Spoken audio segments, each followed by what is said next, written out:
Welcome to Roll Call, episode number 10, the number one Birmingham roller podcast, bringing together Birmingham roller fanciers from all over the world.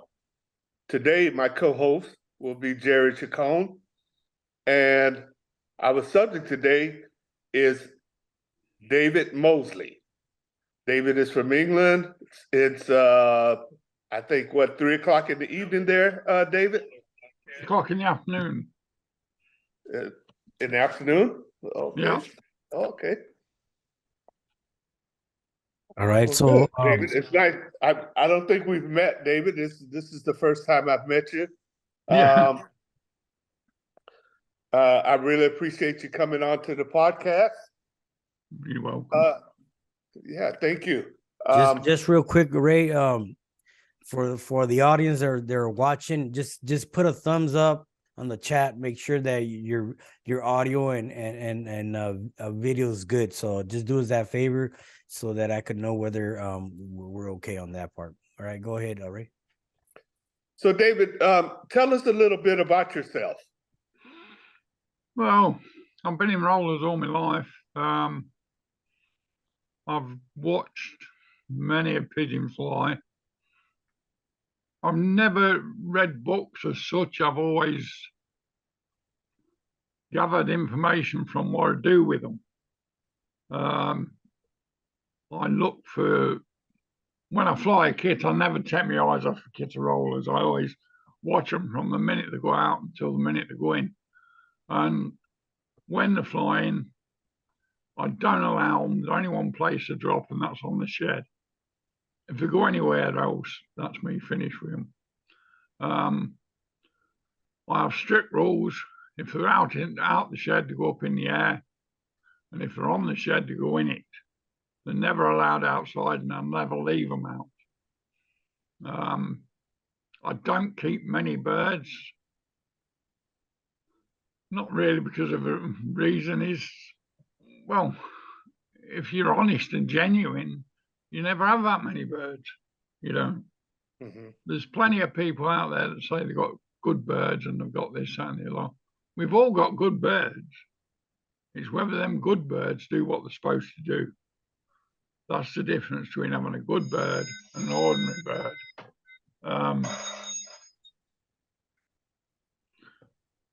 There's a big difference between the two. So what I've got, I don't have many of you. I've never been in my shed where there's more than 3 kits. Never. I've never warranted to keep any more than 3 kits. And if I'm honest, if I was keeping any more than 3 kits, then I won't be doing justice to the pigeons, because the pigeons, other than them 3 kits, wouldn't be worth having. Mm-hmm. I don't breed many a year. Perhaps the maximum 40, minimum I'd breed sort of 25. It is. And I'd more or less expect to get out of them pigeons. I've got strict regime as to breeding. So, David, you've had pigeons all of your life, Birmingham rollers, all of your life? I've had Birmingham rollers all my life. When I was about, what would it be, 20 years old, I started to fly tipplers. And what it was, I went to see a tippler chap, and he turned around to me and said I'd never fly him in 12 months. And I said, well, I would. But a good friend of mine was Arthur Newton. And Arthur Newton had won the World Cup with him. Yeah. Mm-hmm. So I went up to Arthur and I borrowed 3 birds off of him. 2 unrelated hens and a half-brother to him, and the father. Right. So for the next 20 years, I bred from them pigeons, never bred from nothing else. On my last year of flying, we won 17 cups. We won 9 national cups. We broke 2 records, and we won every club cup with it. birds were regularly flying. I flew youngsters for over 19 hours. I did. And I flew old birds for getting up to 20 hours. And we hold most of the records still hold most of the records in the club, Leicester club that we flew in. And it was just one of them. And what it was, there was an old boy that used to live down about a mile and a half away from me. And he used to fly tipplers. And the Hawks used to nick his, and all the while he was there, they'd never touched mine. They didn't. And I could fly well. Well, he moved, and the Hawk moved from him to me then. So it was impossible to fly the tipplers. They just got hammered every time. So what I did is I always used to fly the rollers. I used to use my rollers as droppers for the tipplers in the summer. And come September, when I used to put the tipplers away, I'd bring the rollers out. I'd fly the rollers through the winter. I always had sort of Irish birds. And I always used to work with them. And it took years and years and years to put them in the right order. It was hard work. But I'm one of them that wants to start to do something with something. I want to carry it on all the way through. I was offered, George offered me birds. I turned around and said to him, I said, no, I'm going to carry on with these. I'm not going to pack up with them. And he turned around and he said, well, I could get you further forward than them. I said, I don't want to, George. I said, I'll create my own thing, what I'm doing. Well, I did. And the first year I flew in the All England, I flew a kit of youngsters and a kit of old birds. And the young ones come fourth, the old birds come seventh. Well, I'd never flown in rollers in competition all my life. That was the first time I ever flew. And they didn't let me down. Anyway, I'd got 40 odd birds there, and I went through them. I picked 4 out, and I killed the rest. And them 4 were my mainstay. That's where all my birds have come from, even now. So that's how you built your family, from those 4 birds? Those 4 birds, yeah. Wow.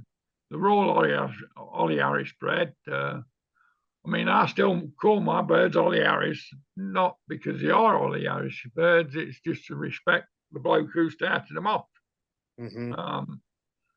Because even though when you had them, there were sods for getting right up in the tops. They'd climb like little dots.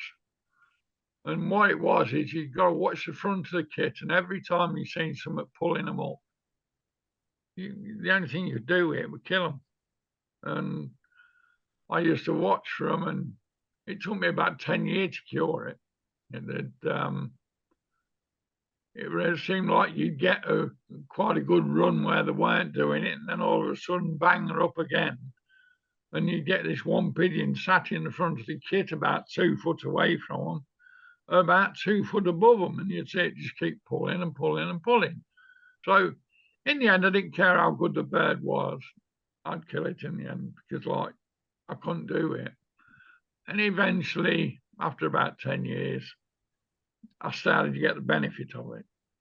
But the good thing about Irish birds, who were very fast, they've got enough length in the roll that you could appreciate them. Not these short, horrible things that you see a lot of now. And there's tons of these 10-foot birds going around now that are supposed to be 30 foot.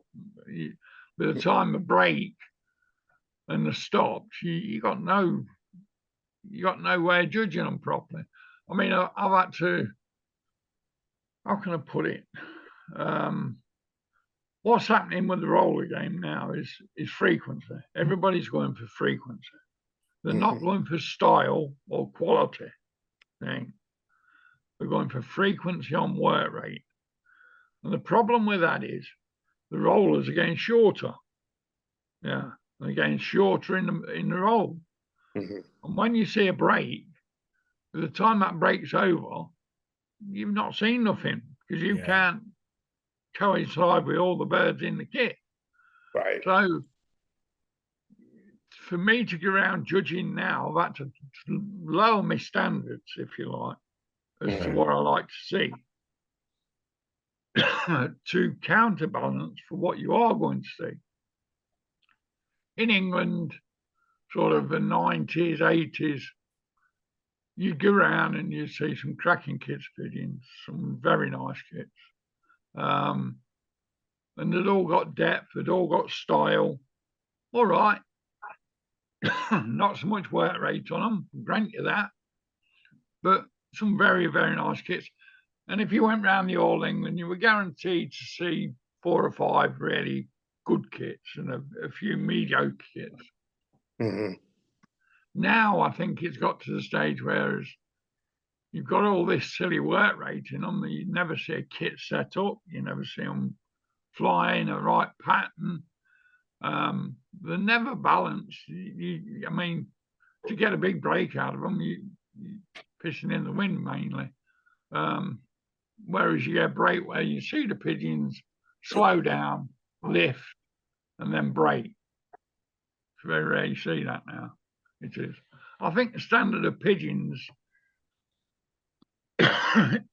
in general is going down. And not just in England, all over the country, all over the world. I mean, I've been to America, I've judged pigeons in America. I've been to South Africa, I've judged pigeons there. I've been to France, Holland. I've judged birds there. I've judged birds in Ireland. And all right, again, you'll see 1 or 2 kits, and then you'll see these kits where they put them up in the air. And if you don't know what you're looking for, they'd fool you and they'd score a very good score. But if you know what you're looking for, you can't get away with it. Well, Dave, I sort of ask everybody this question, and it probably helps for the people that are just started, but probably also from what you're telling me now and what I've seen also with my own eyes, you're totally right. You know, a lot of short pigeons out there. Everybody's going for the action. Tell us what you see as a proper roller. A proper roller has got a kit. That's the main thing. I mean, in fact, pigeons don't kit, or it comes out of kit once or twice or anything like that. It's no good. It ain't. You got to disregard it. Mhm. The next thing you've got to have is compatibility in the kit. You've got to have birds that. Oh, I'm sorry about this. That's okay. Pissing thing. You've got to have birds that are compatible. You've got to have birds that work as a unit. You can't have birds that are always on the go. These pigeons that come out, and people think they're the best things in sliced bread because they keep working and working and working, but they're not. All they do is aggravate a kit. Mm-hmm. When you're setting a kit up, you've got to look for 2 or 3 good front pigeons that it don't matter if they're a little bit shorter than the rest, but they're active at the front. Yeah. So that they'll turn the kit over. Then you got to look for birds that when they roll in the correct style. The start facing the kit, they go through the roll and the finish facing the kit. Now, if you can't do that, if they finish sidewards or backwards or going out to the side, they're no good. Don't bother with them. They're just a waste of time. Yeah. Because what happens when they do that? The fly and they disrupt the kit don't move away nice and smooth. What it actually does is it opens the structure of the kit out. The kit gets wider because they're trying to go different ways. It's not like if you want a kit, you want stimulants in the kit. You want birds that all have the same mentality and can work as a kit. These kits don't come very often. They don't. If you watch your winners, right, and you watch the men at the top, what they do is they'll get a kit come along, and it'll be a good kit and it'll work. Then over the next 2 or 3 years, they'll stop one, they'll get the Oracle Tech one, they'll change one, they'll put one in that they think is better than the one that's in there, and all of a sudden that kit's gone. So they fade away until the next time when they get a decent kit, and then they come forward again. But a good man with birds will always come forward. I never flew a pigeon from 2006 till 2013. I never bred a pigeon from 2006 till 2013. I bred a kit at 24. I did. I flew them through as youngsters and trained them as youngsters. Then when I put them in competition, the first competition I put them into was the World Cup qualifier. And these were yearlings, and they finished up 100 points in front of everybody else. Wow. And then I put them in the South African England fly for the qualifiers. And that's fairly strict. To get kitting points in that, you've got to get 20 birds that stay as a kit. And if one bird goes out for more than 20 seconds, you've lost your kitting points, which is 30 points. So you lose that. And I flew in that. I come second in it. I lost by 1 point. Then it was the final. I flew in the final, again, come second in it. This is like my yearlings against everybody else's old birds. It is one kit at 24 in 2014. I flew them in the final of that, and they come second. I flew them in the All England. They won the All England. I did. I flew them in the National. They come second in the National. I flew them in the World Cup final, and well, or a cock up really. Arnie Biker were judging, and I put the kits up. He says to me, he says, "Dave's only 19 up here." And I looked, and I said, "Are you sure?" He said, "Yeah, there's only 19 up here." So I grabbed a spare bird that hadn't been out for a pissy for an hour long, and I let it go to make the 20 up. Well, after 9 minutes, they'd put 16 breaks in. And he said there's 21 in the kit then. So they had to score a 6 to get a 5. But in 9 minutes, they put 16 breaks in. Nice. And they were just going nice. And this pigeon that I'd let up cut out and come down, but it brought another one down where. I mean, I thought what he'd done was wrong. And he turned around to me and said, "You're disqualified." I said, "How can I be disqualified?" He said, "Well, there's 2 down." I said, "Yeah, but there's 19 still in the kit." Right. I said, "So how can you disqualify or define which were the bird that weren't supposed to be there?" I said, "Because I don't know it." I said, "So how can you define it?" "Well, I'm going to disqualify you anyway." So he disqualified me. And we was watching them for a fair old time after that, and they were working well. They were. But it's one of them, isn't it? That was the World Cup, right? The World Cup? How do you feel about like the different rules of the World Cup versus what you guys have over there? Do you like it better to where no? I don't, because I'm in the World Cup. You got depth and quality. That's what you got. Now, let's say he puts 1.6 on depth and a 1.7 on quality, that means that every bird in that kit is averaging 1.6 and 1.7. Now, I've never seen a kit in my life where every pigeon's as good as the next one. And I've never seen a kit in my life where every pigeon's of the same depth as the next one. I mean, so how they can turn around and say that's a 1.6 and that's a 1.7, I'll never know, because you just can't do it.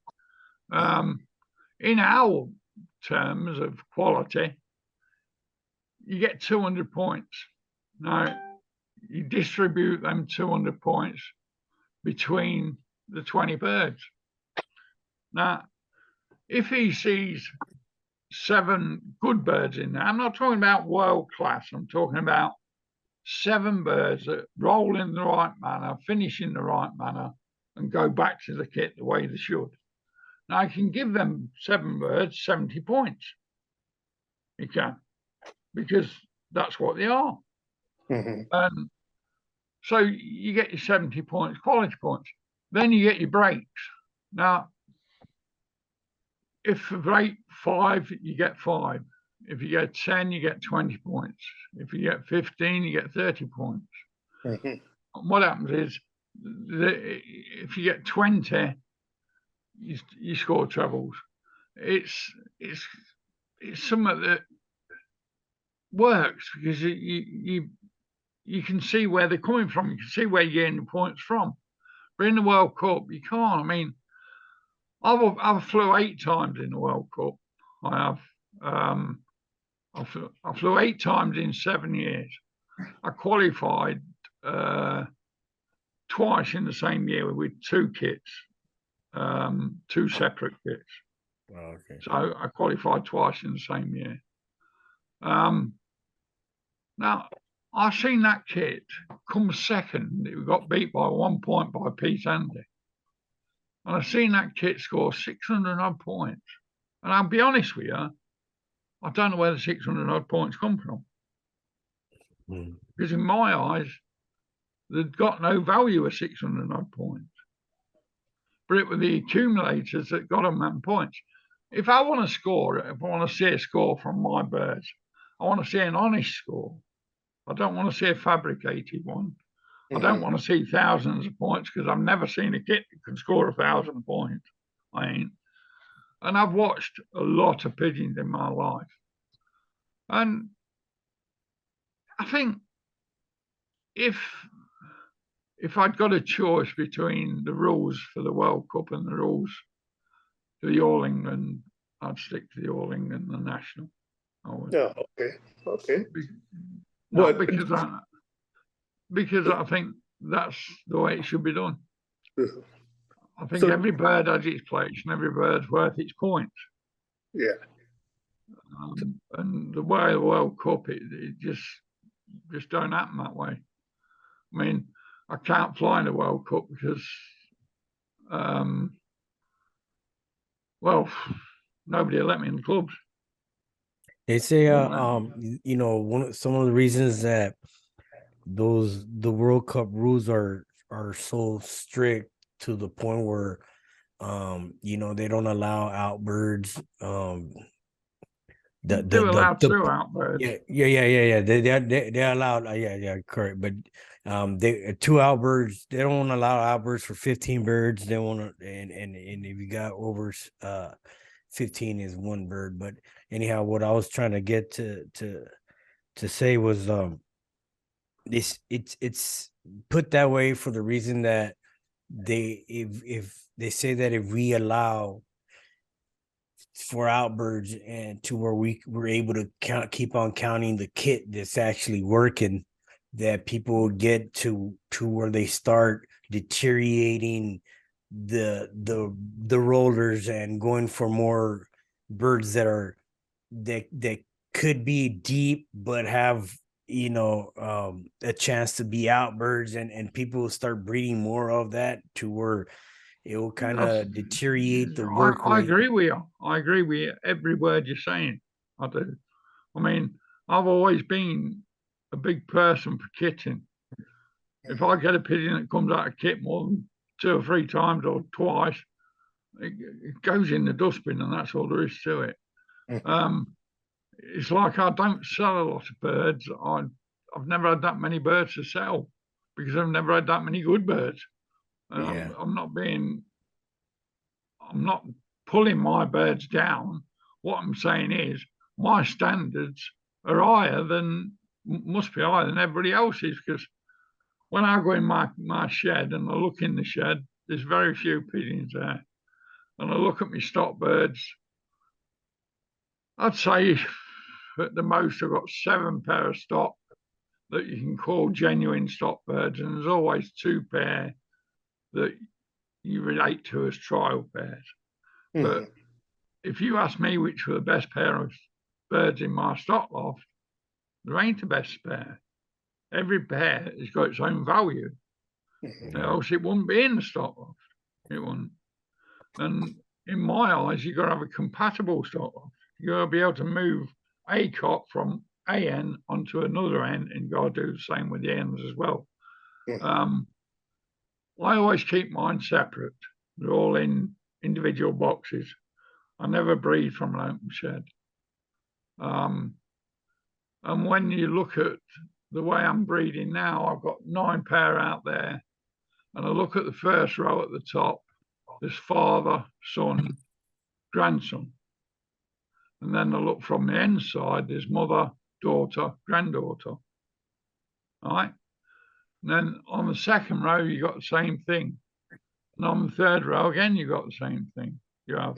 But on different stages of the breeding, if you understand what I'm saying, they're not, I mean, it takes me ages and ages and ages to pair up, because I go through my background, I go through the birds, I'll look at what I'm pairing up. If I don't need it in there, I won't put it in. I mean, I've got birds. A lad asked me, he said, there was a silver cock in my kit. And he says, how long have you been flying that, Dave? I said, about 4 years, I think. He says, well, that looks an old ring. I said, well, I ain't never bred off it out. And when we took it out, it was 13-year-old. Anyway. And it was still being picked out of the kit at 13 years old. Wow. And Nice. when I did decide, realise that it was that old, I did try it, but it didn't breed. It just never filled an egg. Too old. When it comes down to getting to that point where you were talking about that, you could select any bird and put it together and make it work for you. How does one get to that point as far as with a breeding program? Well, on your breeding program, you got to have stability, near to being dangerous as you can possibly use a bird in the stock loft. I don't mean it is dangerous. I mean, you'd put it in 3 categories when you were looking for a stock bird. The way I put them is I'll build them right up in good condition. I'll fly them. I want to see that pigeon roll in good condition. I don't want it to shut off or switch off or shut down. I want to see it to work. And then when I bring it into a working condition, whereas I'd expect it to work, I want it to work all the way through the fly, not stop. I'd want it to continue for the 20 minutes. And then what I'd do is I'd bring it right down as far as possible. And I'd expect that bird to keep its stability. Now, if it don't do none of them, what are you putting it in the stock for? It's obviously not got the ability of what you want it to do. It don't make sense to put something in the stock that you can. And it don't make sense to put it in the stock if it's a good bird only when it's run down or when it's in condition to fly. It's got to have every aspect in it. You need a pigeon with sense and brains. I used to have a little black pied hen. I flew her for 3 years. I flew in the European. I flew in the South African fly. I flew her in the World Cup. And there were 3 sisters. all three sisters took individual places. They did, as best on that fly. One took the South African best, one took the European best, and one took the All England best. All three sisters. Now, the little black whitefly, she was, you'd say she was dangerous, borderline dangerous. What she'd do when she was coming down to the shed, she'd put a 20-foot roll in, full bore, as fast as you could get it, and she'd be about 6 inches off the shed, stop and walk on the shed. Now, he started doing that as a baby. And a mate of mine, he turned around and says, that's not going to last long. I said, well, it's got two choices. I said, it's either does it on its own 2 feet or it don't. Mm-hmm. Well, we were still watching that bird 3 years later, doing the same thing. And you'd never believe it. It was unbelievable to watch. Mm-hmm. And so I put her away and I bred some very nice birds off of her. I did. But again, it's not just a pigeon that's got to go in that stall. It's got to be a pigeon that's compatible to that stall. Right. Mm-hmm. So then you pair that bird up, you look at the youngsters it breeds. I'm not talking about super class, world class pigeons. I'm talking about a good, sensible, quality roller, right? Mm-hmm. All right, you might get the odd individual that's out of the world, right? But you don't get that many of them, and they don't last that long if they are. And you get that pigeon in that stock loft for that year, you pair it up, you breed off it, you don't fly it again, you watch the youngsters. If the youngsters are of a good standard, then you take that hen and you pair it to another cock. All these cocks you're pairing it to are proven cocks, right? The cocks that have been proven in the stock loft. You put it into another when cock. When you say proven in the stock loft, so it's a good producer. Yeah. Okay. So you put it to another cock, you try it, you watch the youngsters. Now, every cock that you put that pigeon to, if it's going to be a good pigeon, it will produce with it. I'm not saying a world-class pigeon, I'm talking about a good standard overall. Mm-hmm. Now, I've got 7 pair in the stock loft at the minute now that I can do that with.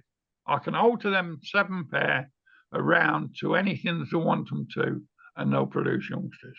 They will. I mean, the first 20 youngsters I bred last year, I watched them come on the roll. They were all rolling sensible, good standard. And there were a lad in Barnsley. I gave him in. I gave him the old kit.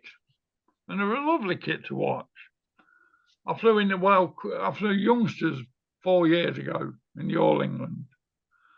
They would come 2nd All England, 3rd National, 1st Club. I give them away to Bill O'Callaghan. I flew the next year, and it was the opposite way round. It was 2nd All England, 3rd National. There you are. I gave Bill them. I did. Last year, I got a very, very good kit of yearlings. And there was nice to watch. Every pigeon had style. Every pigeon was of a good standard line. And there were 2 or 3 people that watched them. And they were nice. And Bill ain't got many yearlings.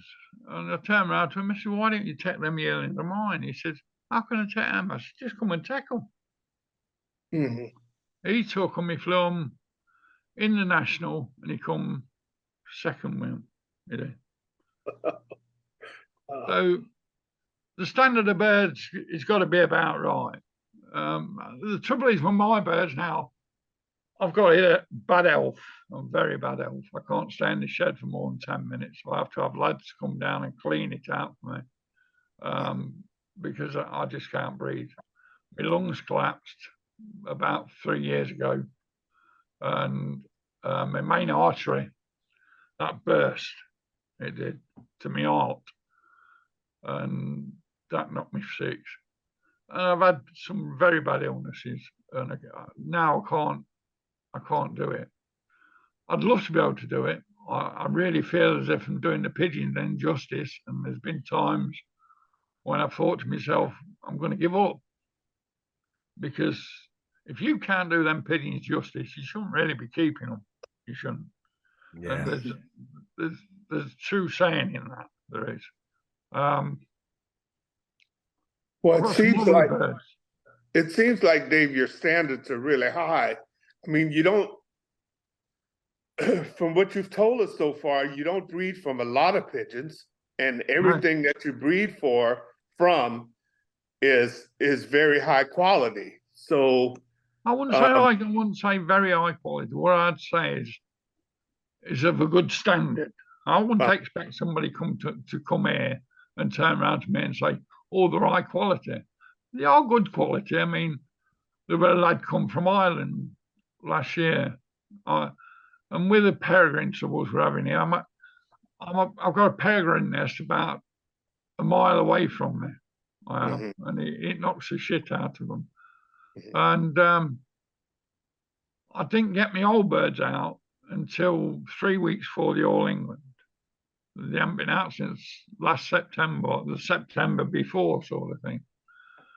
And if I'm honest, I didn't give them a chance because I didn't pull them out early enough. But sort of the week after the All England, this Irish lad come over, and he said, "Are you going to fly some birds for us?" I said, "Yeah, I'll fly 2 kits for you." I said, I'll fly a young bird kit, how I like to fly them. I said, and then I'll fly an old bird kit the way they should fly. And he said, "Well, what do you mean by the 2 different standards?" I said, "Well, with me youngsters, I never pull my youngsters down. I always let them develop in good condition. Because when you start pulling youngsters about, you lose the frame of the body. They can't develop properly. They can't develop with any strength in them at all." When you saying pull them, you mean like trying to stalk them? No. When I'm talking about pulling, you see, if you go around England, let's say, and you look in the sheds, you'll see these pigeons sit there, heads in the shoulders, not happy at all. Yeah. Right?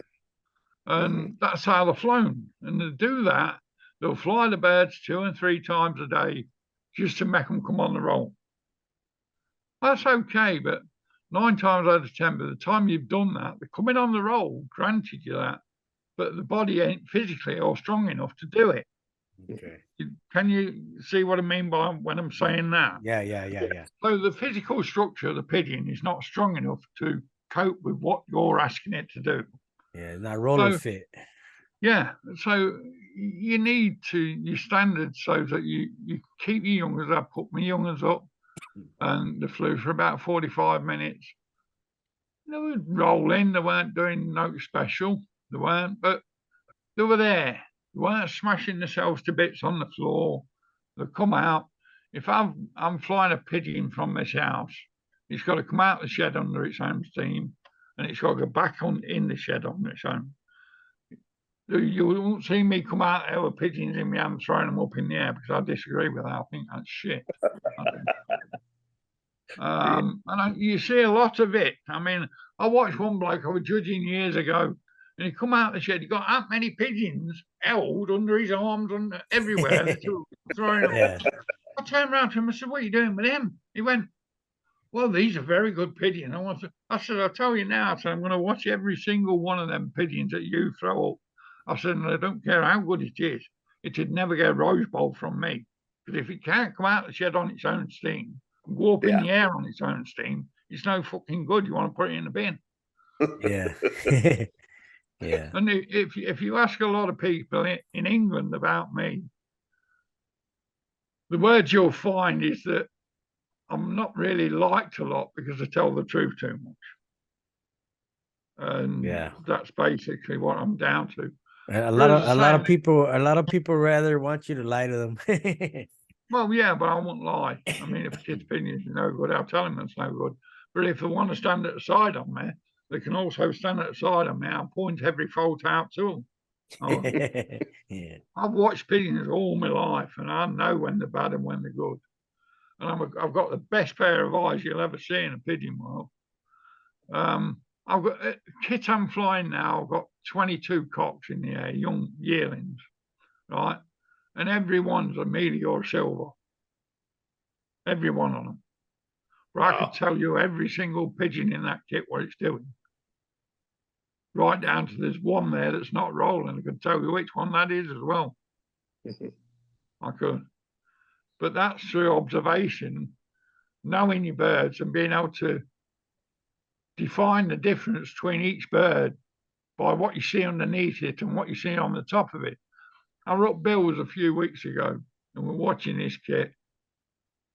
And I turned around to him, I said, "You have a very good white side up there, Bill." He says, "No." I said, "You have." I said, "You got a cracking white side up there."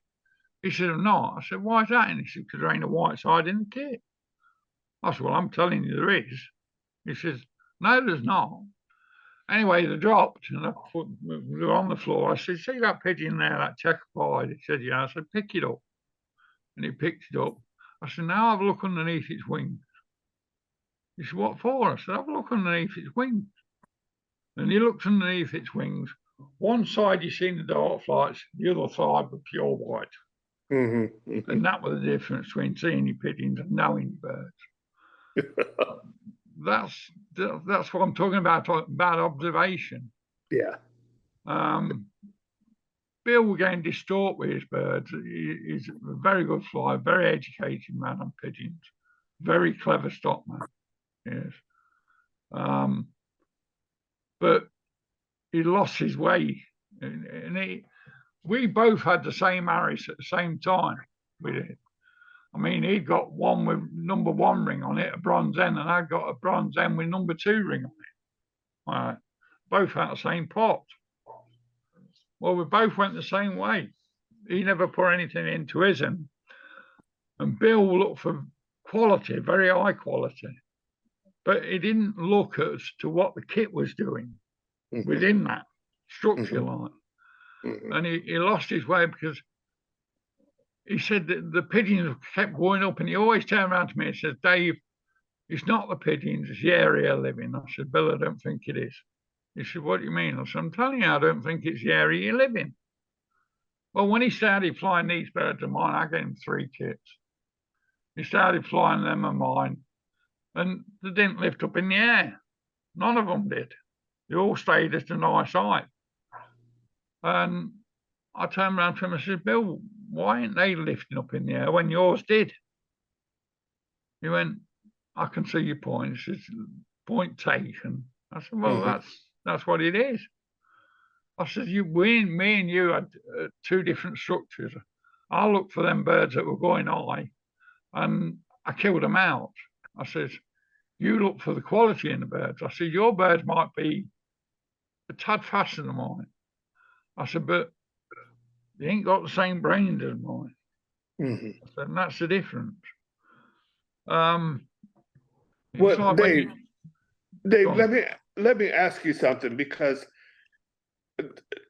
there seems to be quite a difference in the way the birds react to each other here in the United States compared to the kits that you're flying there in England.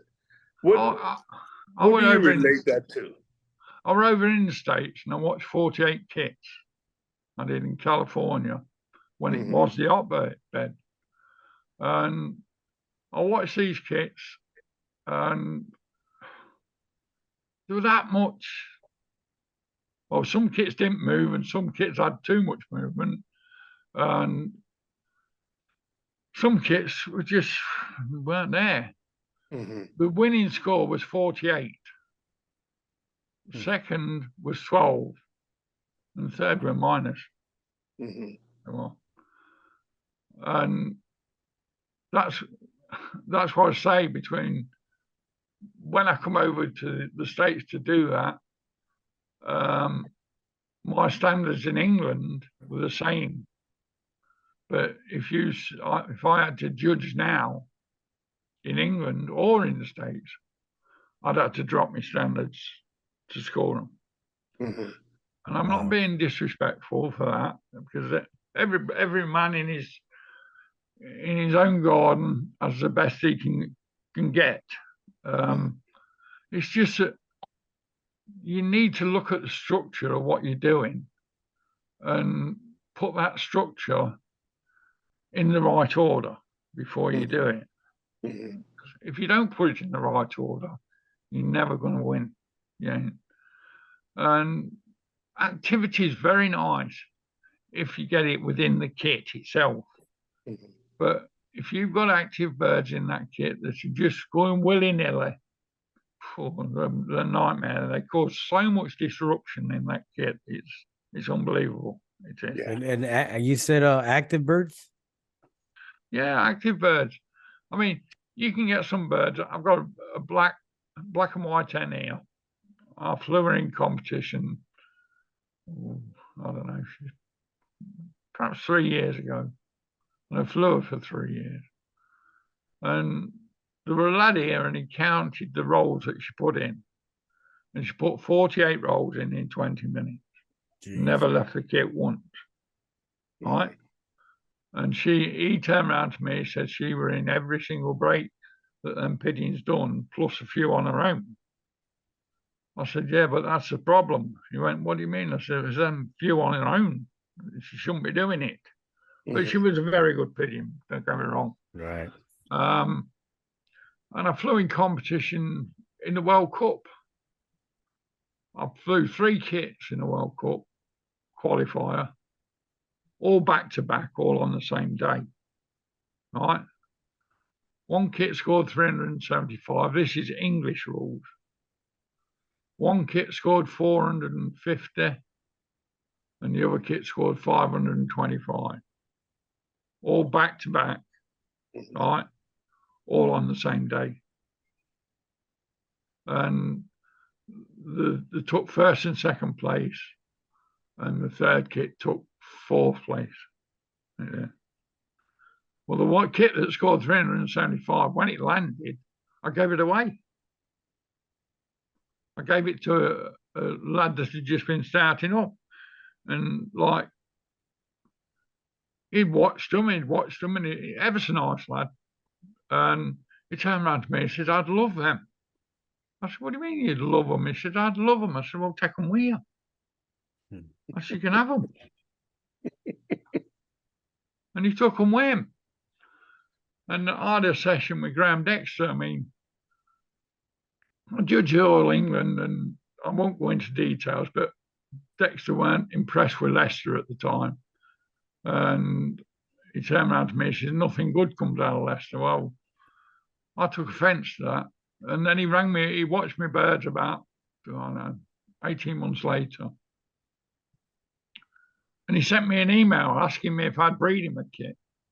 And I turned around to him, I said, well, there's nothing any good comes out of Leicester. I said, so you don't want these. Anyway, this went on for about 2 years. It did. And eventually he knocked on my door, and he explained to me the reason why he said it, and that was good enough. And we flew a kit in, we had a cup of tea, and one thing and another, we sat there and had a chat. He says to me, will you breed me around? I said, yeah, I will.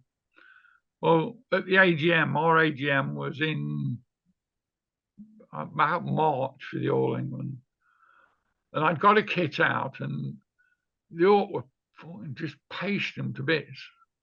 And we went to the meeting, and Graham turned around to me and said, when are you going to breed me this kit? I said, Graham, I said, there's a kit down home. I said, if you follow me from here, I said, I'm giving them you. I said, but if you don't come today, you won't get them. I said, because I'll thought about it again tomorrow. Anyway, yeah, all right. So he come down, he took them, and he flew them. And he were in Mason's club. And he won the club flies. And he qualified for the national wheel. And then he moved them from there to Sheffield in Bill O'Callaghan's club, Steel City. He flew them there. He won the club flies there, and he qualified for the national wheel. Well, he flew them in the national at Derby in Mason's club, and he come, I think it was second in that. And then he flew them in the Sheffield Club, and he won it. Yeah. Wow. And that was out of 26 birds. It was. Well, you've got to have a good standard to do that, especially in England, because there's a lot of very good birds in England, just not many people that know how to fly them. And that's the difference. Yeah. It is. If you can fly a good roller, then fair enough. I mean, that's all you need to do. But I can't be doing these people that breed 100, 120 youngsters a year. And then when you turn around to them and say, well, the best time to fly competition is like May time, when they've just come out and they're all in good condition. They're not molting. I said, that'd be the best time. Yeah, but we ain't got to stock birds out the stock loft. I said, well, what's the stock birds doing in the stock loft if you got to fly them in competition, be any good? He went, what do you mean? I said, well, you're taking birds out of a stock loft, what's supposed to be producing you as good as they are. I said, you're taking them birds out to fly them in competition because the ones that they're breeding ain't good enough. I said, what sense does that make? You can go on for hours and hours and hours. Yeah. Just trying to. And your birds, what do you see like the ultimate performance in them, like when they're a few years old, or like when they just mature from being young? When do you see the best out of them? Like, Well, what's the best kid made out of? If I looked at the kids youngsters now, up until they're about, don't get me wrong, they'll come on the roll, but up until they get to about 11 months, 10 months old, I don't class them as rollers. I don't. Because when they seem to mature is about 10 or 11 months old, then you'll see the quality in them, you will. And you'll see the work rate in them.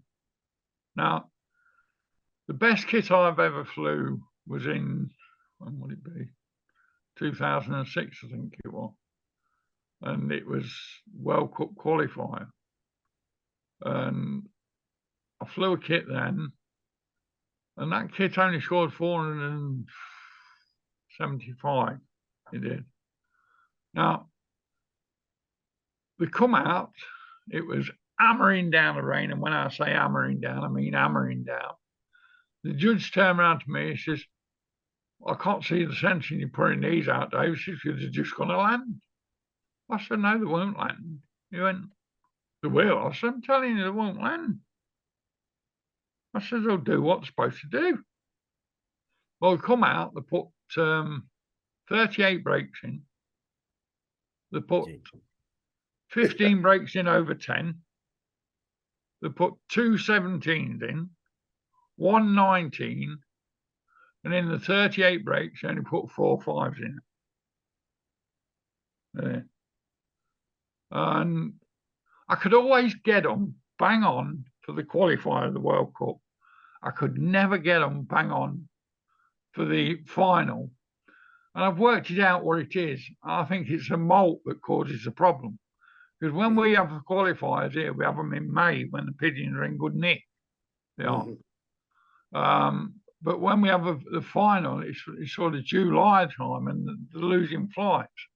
Now, Mary's pigeons don't like to lose a lot of flights. They don't, because they're in pain. Yeah. And it don't work.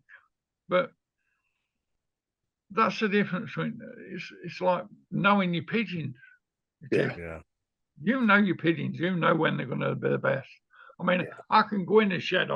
When I'm judging, I hate going in that shed. I always send the scorer in to check the birds, the lad who's with me, or the bloke who's with me. I don't like to go in because I don't want to see the pigeons sat in that kit box, because like 9 times out of 10, I know what we're going to do before they even get out of the box. And we went up to Newcastle, and John Hall were at Newcastle. And we went in his shed. We were having a laugh and a joke.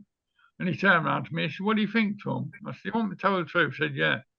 I said, I think that kit will do well. I said, I think that kit will land. I said, I think the other one will be shit. And he went, what do you mean by shit? I said, well, they'll fly around and do nothing. Mhm. And that's exactly what happened. It is.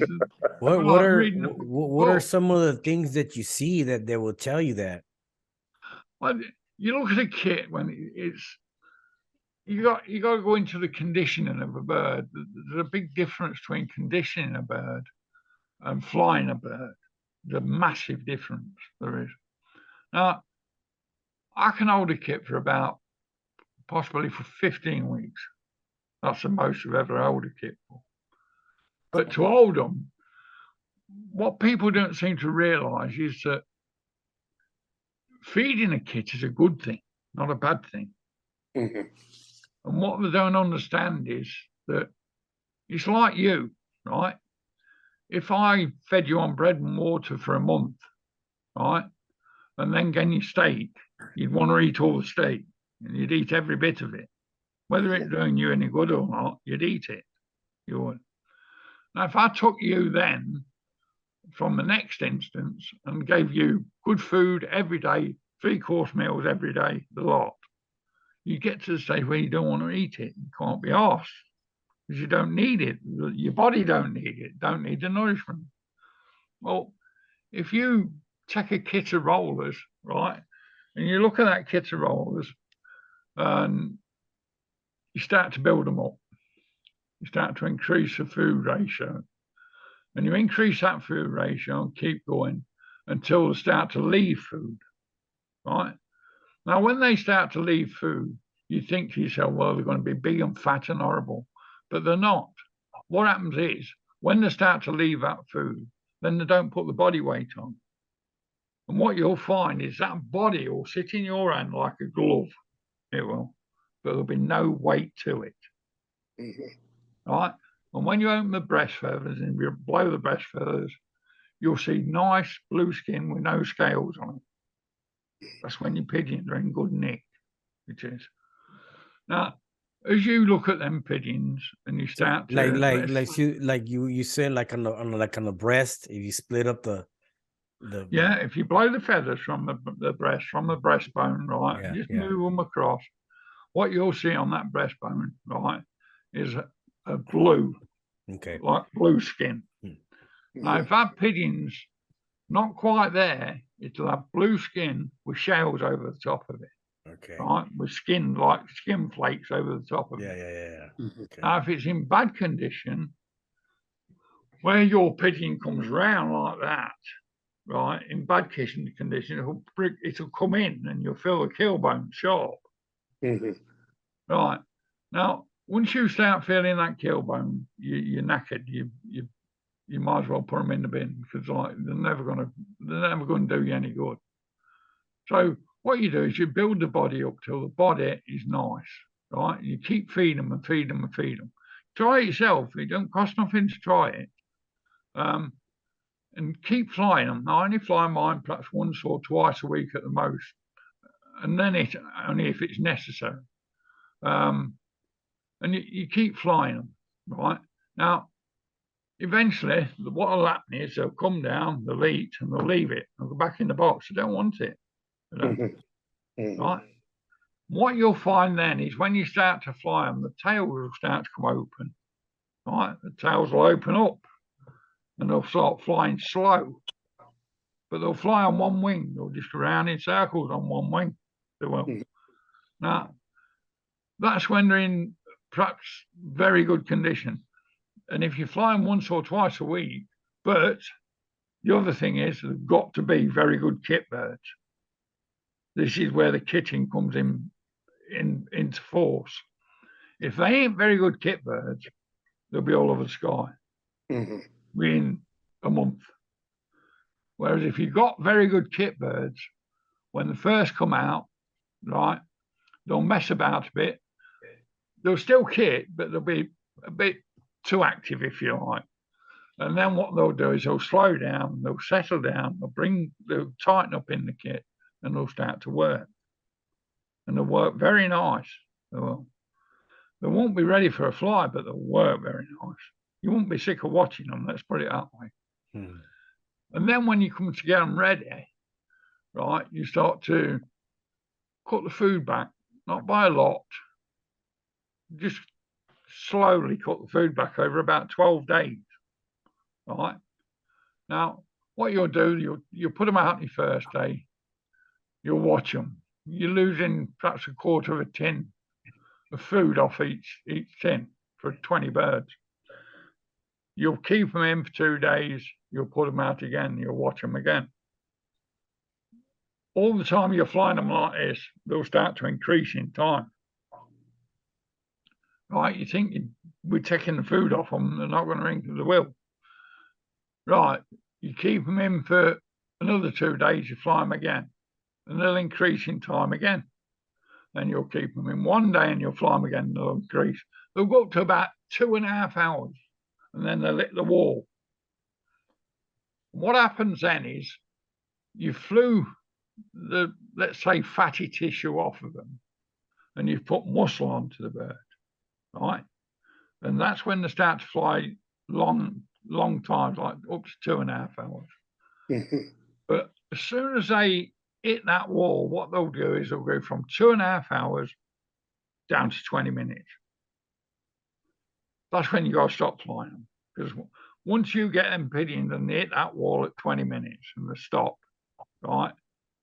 That means you took all the flesh off of them, and now what you're starting to do is you're taking the muscle away from them. So you're decreasing the quality of the bird, if you like, right?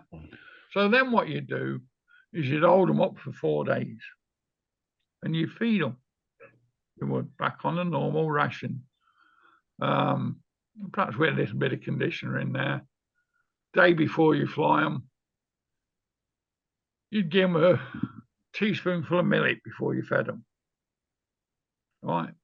And what the millet will do, it will slow the wing beat down, right? And it will slow the speed of the bird down. So you'll see the bird flying slower. That is a very good, very easy thing to try. You get some white millet now, right? And give it your birds 1 tablespoon per day, right? And then watch what happens. Nice. They'll slow down. They will. It's something you learn in the tipplers. Would that, when you slow them down like that, do they get like more active as well? Well, they'll set up better. Oh, okay, set up better. Nice. So when you slow them down, they'll come to the turn, they'll lift, and you'll see them slow down on the lift, and that's when you'll get the break. It is. There's a massive difference between having a pigeon in condition and having it out of condition. Now, what will happen when you brought them pigeons down like that? You get them down to, let's say, a working condition. They'll put 1 break in when they go out. They'll do fuck all for the next 15 minutes, and they'll put a break in on the way in, and they'll land. That's it, job done. Now, once you hit that point, that's the time to bring them up. Well, you bring them up for 4 days. Now, I've seen millions of times where it's worked, a lot of times where it's worked, and they'll come out and put a right show on for you. But if you miss it, right, you'll put them pigeons out and they'll do literally absolutely nothing. Okay. I've done it in, when would it be? 1998. I had a lot of lads down from up north, and the kit had been going well, and they'd all come down to watch it, and I put them out. 20 minutes, right? They were up, and not 1 pigeon turned over. Not a single pigeon turned over. They were dead slow. They were in the right pattern. They were doing the figure of 8. They were coming up for the roll and just riding over the top of it, right? He pulled the bell at 20 minutes. We did. We stood there talking for a bit. And I turned around to John Russell. I said, "What are you watching?" He went, "These." I said, "What do you mean?" And you looked up at them, and they was cracking off like mad after that. You've got your timing wrong, you know what I mean? Yeah. You've got your feed wrong. And for the next 20 minutes, nobody left the garden and just watched them. And it's the way it goes. You got to accept what you do. I mean, if you can't stand by what you do, then you shouldn't be in the pigeon game. You shouldn't be in the roller game. You shouldn't. So Dave, is that what you mentioned? Is that the difference between being fly fit and roll fit? I mean, if you're going, the difference between fly fit and roll fit is, if you get a kit of pigeons, take them out from being locked up over winter, right? And you'll see it dead easy. You'll start to fly them pigeons, and they'll start to come on. They'll start to shape up. They'll start to break, and they'll start to roll. And you're thinking to yourself, well, they're nice. They're lovely. So you fly them more. And the more you fly them, you don't notice it for a start, but the more you fly them, the less they roll. And then they'll start to get tighter in the kit, and they'll start to fly that a little bit longer. Well, and in the end, you're putting them out and they're doing nothing. Yeah. And the reason for that is because you've gone too fit, you've gone fly fit, and you've gone. The difference between roll fit and fly fit is when you fly them too much. And that's basically all it is. When you fly a kit of birds too much, you've got no chance of doing any better with them. You know, because that's what they are and that's all they'll be. But the problem is when you get a kit that's fly fit like that, right? Oh God, you've got someone getting them right again. It takes ages to put them birds right, because what you've got to do, you've got to lock them up, and you've got to lock them up for about a month, 6 weeks. Yeah.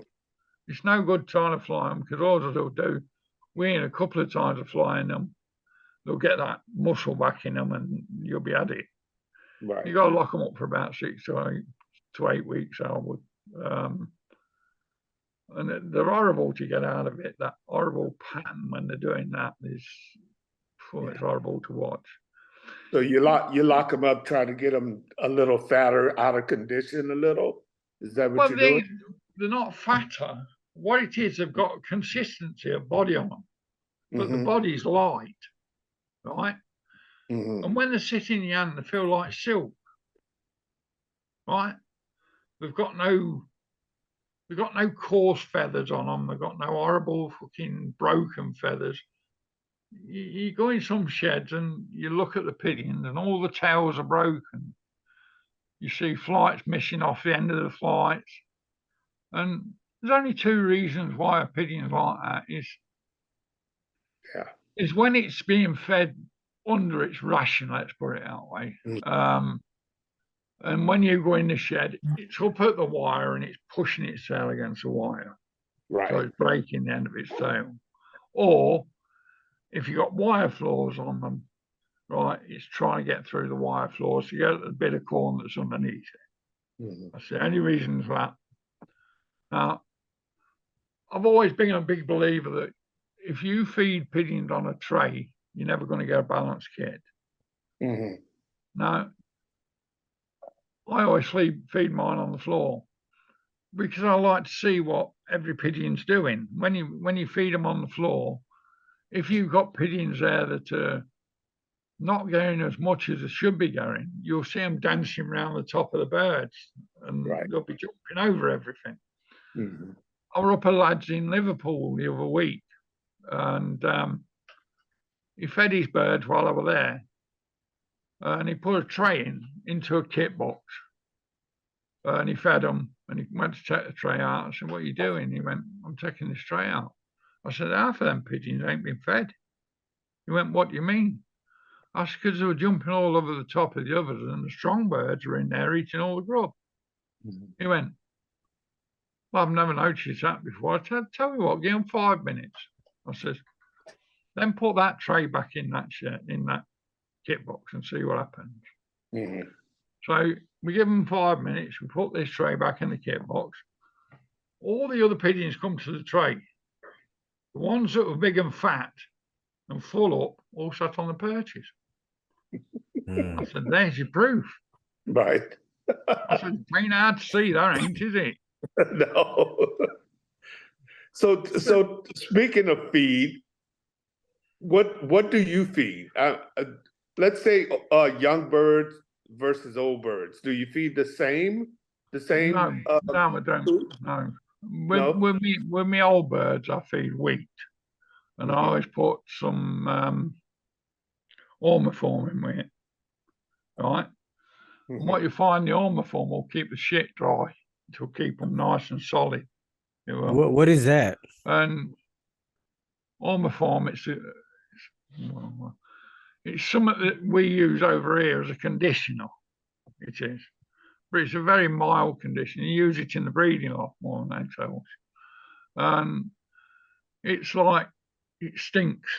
It's like an eggy smell in it. It's not a very nice smell, but the good thing about it, it carries all the nourishment that they need for the body. Mhm. It does. And what I do is I'll take 25 kilos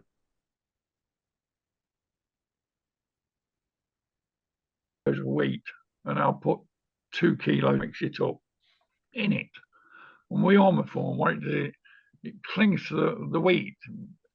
It's got like a dye in it, if you like, with the seed, with the way it's made, and it clings to the wheat, so that even if they don't eat the ormiform, they're still going to get the goodness of it onto the wheat. You see, so that's what I'll use. And when we come to get them into a flying condition, I'll take them off the ormiform, I'll put them on straight wheat, and that's when I start to fly them down and condition them. It is. Young birds, I feed 25 kilos of wheat, let's say 5 kilos of conditioner, 5 kilos of young bird, and 2.5 kilos of fucking ormiform. That's what I put. And I mix that up and I mix it all together. Just so that I know them pigeons are in good nick. And when you start to fly the young ones, you'll fly them.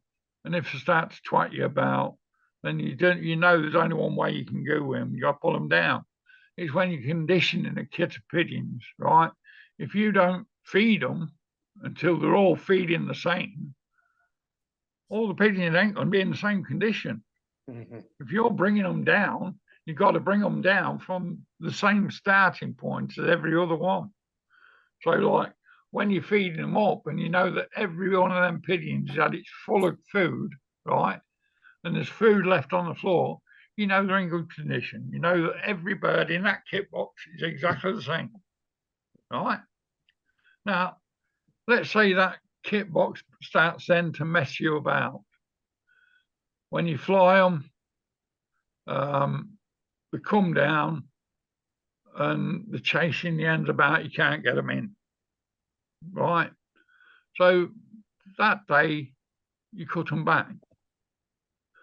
And you watch them again the next day, and if they still do the same thing, you cut them slightly back again until you're back under control of them. Once you've got control of them, you start to bring them back up again. And it's like a rocking horse. And that's all you do all the time. You bring them down to bring them up to bring them down.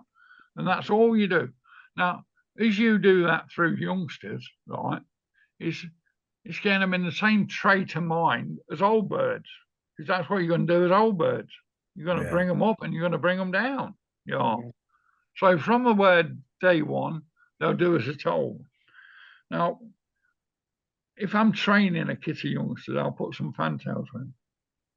All right. Now, the only time that they come out is when them fantails are there and it represents food. Mm-hmm. So I feed them. Right. Now, I never put young ones out straight away. They're always in a kit box with a trap on it, and they're in there for, I don't know, 4 or 5 weeks. Yeah. I want them youngsters to have familiarity with the surroundings where they are, and I want them to be confident in the shed, right? So that they know they can go on that shed and it's safe. Right. Then I'll start to open the door and I'll start to walk them out. And I'll walk them out on, I've got like a platform at the front of my shed, and I'll walk out onto there. And with the fantails again, I've got 8 fantails, I'll put the fantails out with them, and 9 times out of 10, when the fantails go up, the youngsters go in, and it'll land on the shed. Now, every single time I fly them pigeons, them fantails will be there, representing them. They'll be there all the time. And then all of a sudden, they'll start to take the fantails away and put them away. Well, again, fantails are as much as important as your rollers. I mean, they do a job that is needed for you to fly rollers in the correct manner. You know, the fantails are there to bring into feed. Every time you feed the youngsters, you feed them with the fantails. And every time you fly the youngsters, you put the fantails on top of the shed. And what happens is when them youngsters get used to them, what they'll do is then you'll start to take them away from the kit. And when you put them back on the shed, your kit will come over, it'll see the fantails, and it'll stop and they'll drop. Well, now you do that throughout the life until they're mature. And that's going to happen when you start flying them as matured birds. It's going to happen when you fly them as old birds. You know, they're going to do what you want them to do, not what they want to do. Right. And that's the difference between using your head and working with something that's there, then sooner than just let them go their own way and drop when they want to drop and do everything they want to do. If you're got a kit of rollers, you want that kit of rollers to do exactly as you want them to do, not as they want to do. And the only way you're going to get that is by, how can I put it? By doing something uniform, by making it so that it's there every single day. They won't do it if you just do it every now and again. It's something that's got to be drilled into them. And you'll find that it makes your life easier later on when they become old birds and mature. When an hawk comes along and you put them droppers out, they come down, they don't go up. They don't. Nine times out of 10, if you watch a kit of pigeons and they're all kits, some will go top straight out. Well, not if you train them. Not if you train them to droppers. They'll come to the droppers. Nice. So, And do you like your young birds? Do you give them where do you give them the opportunity to tell you you know, they're gonna go forward or they're not no good? well, I give every pigeon the same time span. Mine normally start rolling at about 3 months to 6 months old. And normally they'll roll, but I don't look at them until they're about 10 or 11 months old, until they're matured. And then when they get to the stage where they're rolling properly and they're strong enough, then you can start looking at the condition of them and whether they break down or they don't break down, because that's what you're going to do with them next. You're going to put them in good condition.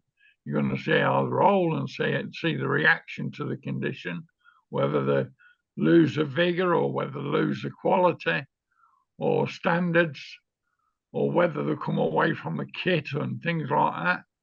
And then when you bring them down into a working condition, if they can't handle the work rate, you'll see them come away from the kit. They'll break away and they'll go away because they don't want to do the work.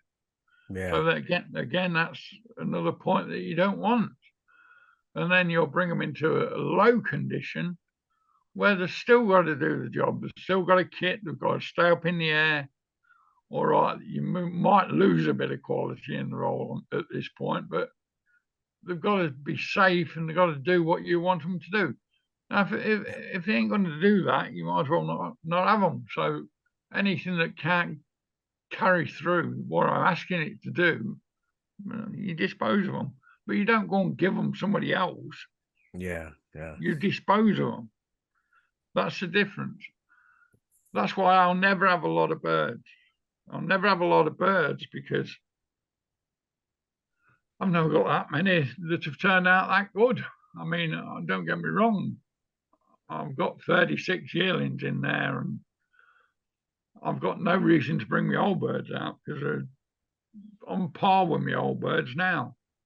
But you think that I class them any better than my old birds? My old birds will leave them for dead because they're mature, they're sensible, they know what score is, they know how to work. Whereas a young bird kit or a yearling kit just ain't got their edge on them as to an old bird.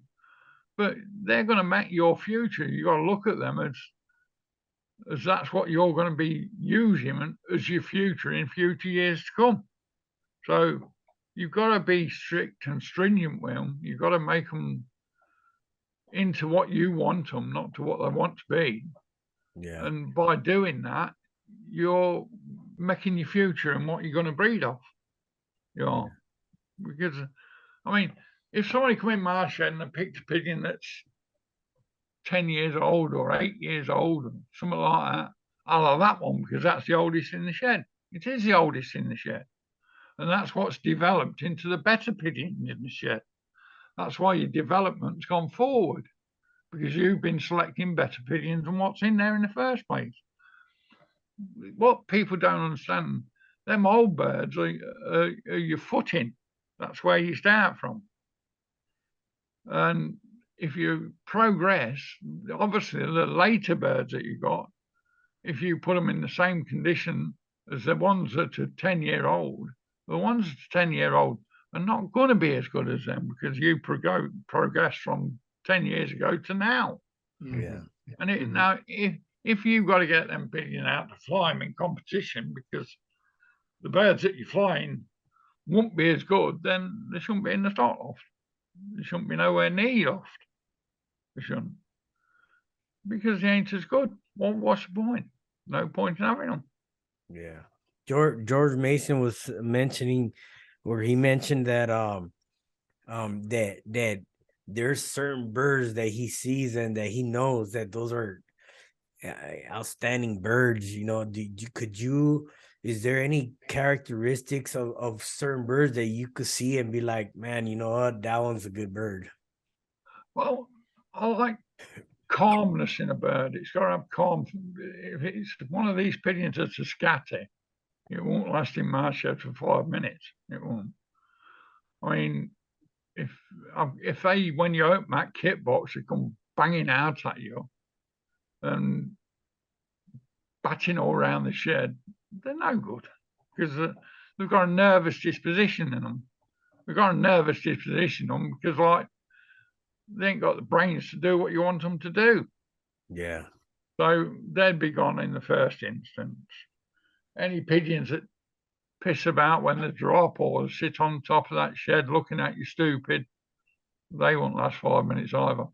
You can tell certain birds, but I think the only way to address a bird is you to put it in the condition you want it in and see if that works the same as you want it to do.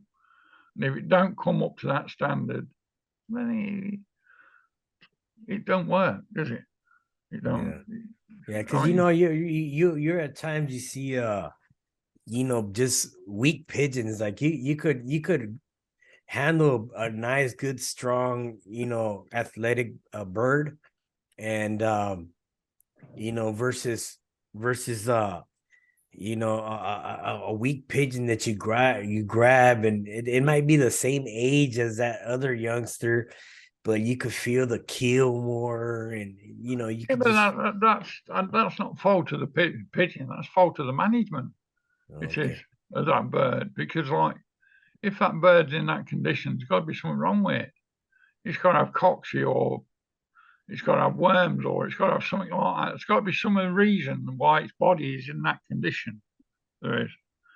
And if you just look at that pigeon and kill it out, you're not doing it no favors. You're doing yourself no favors, because that could be transmitting from the parents it's bred off. Yeah. It could be a bit of E. coli or something like that in it. It could. Yeah. But without finding out the problem to that pigeon, you're never going to get a stable shed. Yeah. I mean, 9 times out of 10, that pigeon's like that because it ain't being fed properly. It is. Okay. It's being fed on a strict diet. Yeah. Whereas I never get my youngsters like that. My youngsters will roll. They're in good condition. They'll do what I want them to do. Now, when they become old birds, if then they have a problem with the way I want them, then they're gone. Yeah. If they can't angle the time they got to fly, or if they can't start dropping early or anything like that, there's no reason for them to drop early. There's no reason for them to be like that. Yeah. So you kill them. Yeah. You know? Ray, can you hear us? I can hear you. Yes. Okay. We just can't Yeah. see you. Okay. Oh, okay. Okay. Yeah. It's okay. Um. I mean, go ahead. birds. Well, Go on. no, go ahead, George. I'm sorry. I mean, Dave. I was thinking about George. Well, I've lost the picture now. If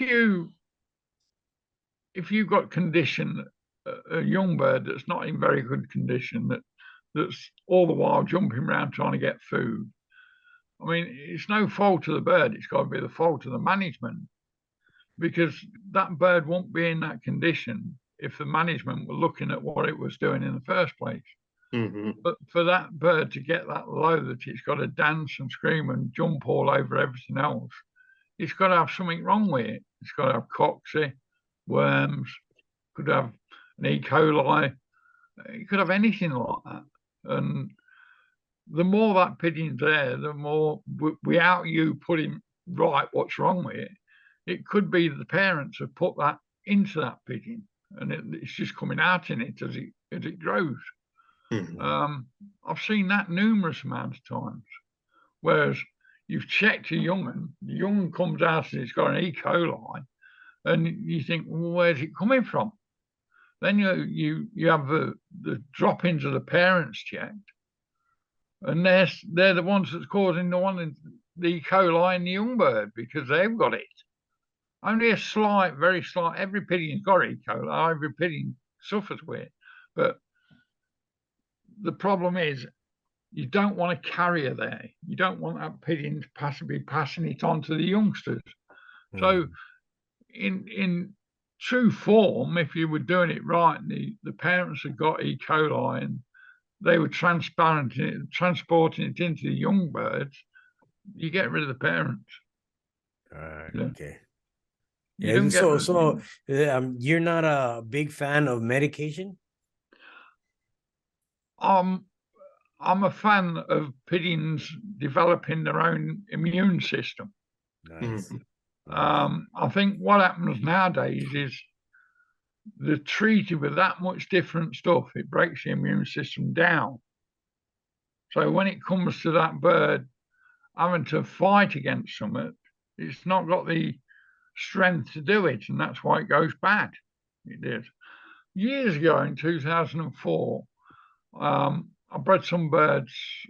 I had a yellow hen and she was very good. And a lad asked me to breed him 2 young ones off of it. So I bred 2 youngsters off of it. And he took them, there were 2 silvers. He turned around to me, he says, lend me the yellow hen, Dave. I want to put it to. I said, no. He said, it's not going out my shed. I said, I don't like pigeons going out my shed. He went, well, how about if I let you have a cock over there and you pair the cock up to it and breed me? I said, I'll do that for you. I said, as long as there's no wrong with it. He said, no wrong with it. It's a good pigeon. Anyway, I took the cock over, I put it in the kit box. I fed them that night. It never come out of the kit box. I thought, well, it's got to be because it's in a strange place. I fed them the next night. It didn't come out of the kit box. I fed them the next night and it come out of the kit box, but flew backwards. And I thought, oh dear. I knew exactly what it was. It was Barrow. It was. And within days, she'd gone through my shed. And the problem where it was is I got my stock birds all in the kit boxes at the same time. And there were loads of birds starting to go downhill, and I got them on bay trill and one thing and another, and nothing seems to be working. So I went and got some yackle from the farm, from the shops. And what I did is I put yackle in the water. I stopped treating them. And what died, died, and what stayed alive, stayed alive. And I lost about 70 birds through it. But I never had no problem with the ones that stayed alive after it. You know what I mean? I never got the same thing again. I always treat them for a few years and almost left it then.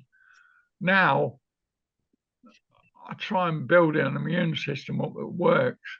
I will treat them if I need treating. I will. And if I see a wrong with a drop in the road like that, I want to know why it's there.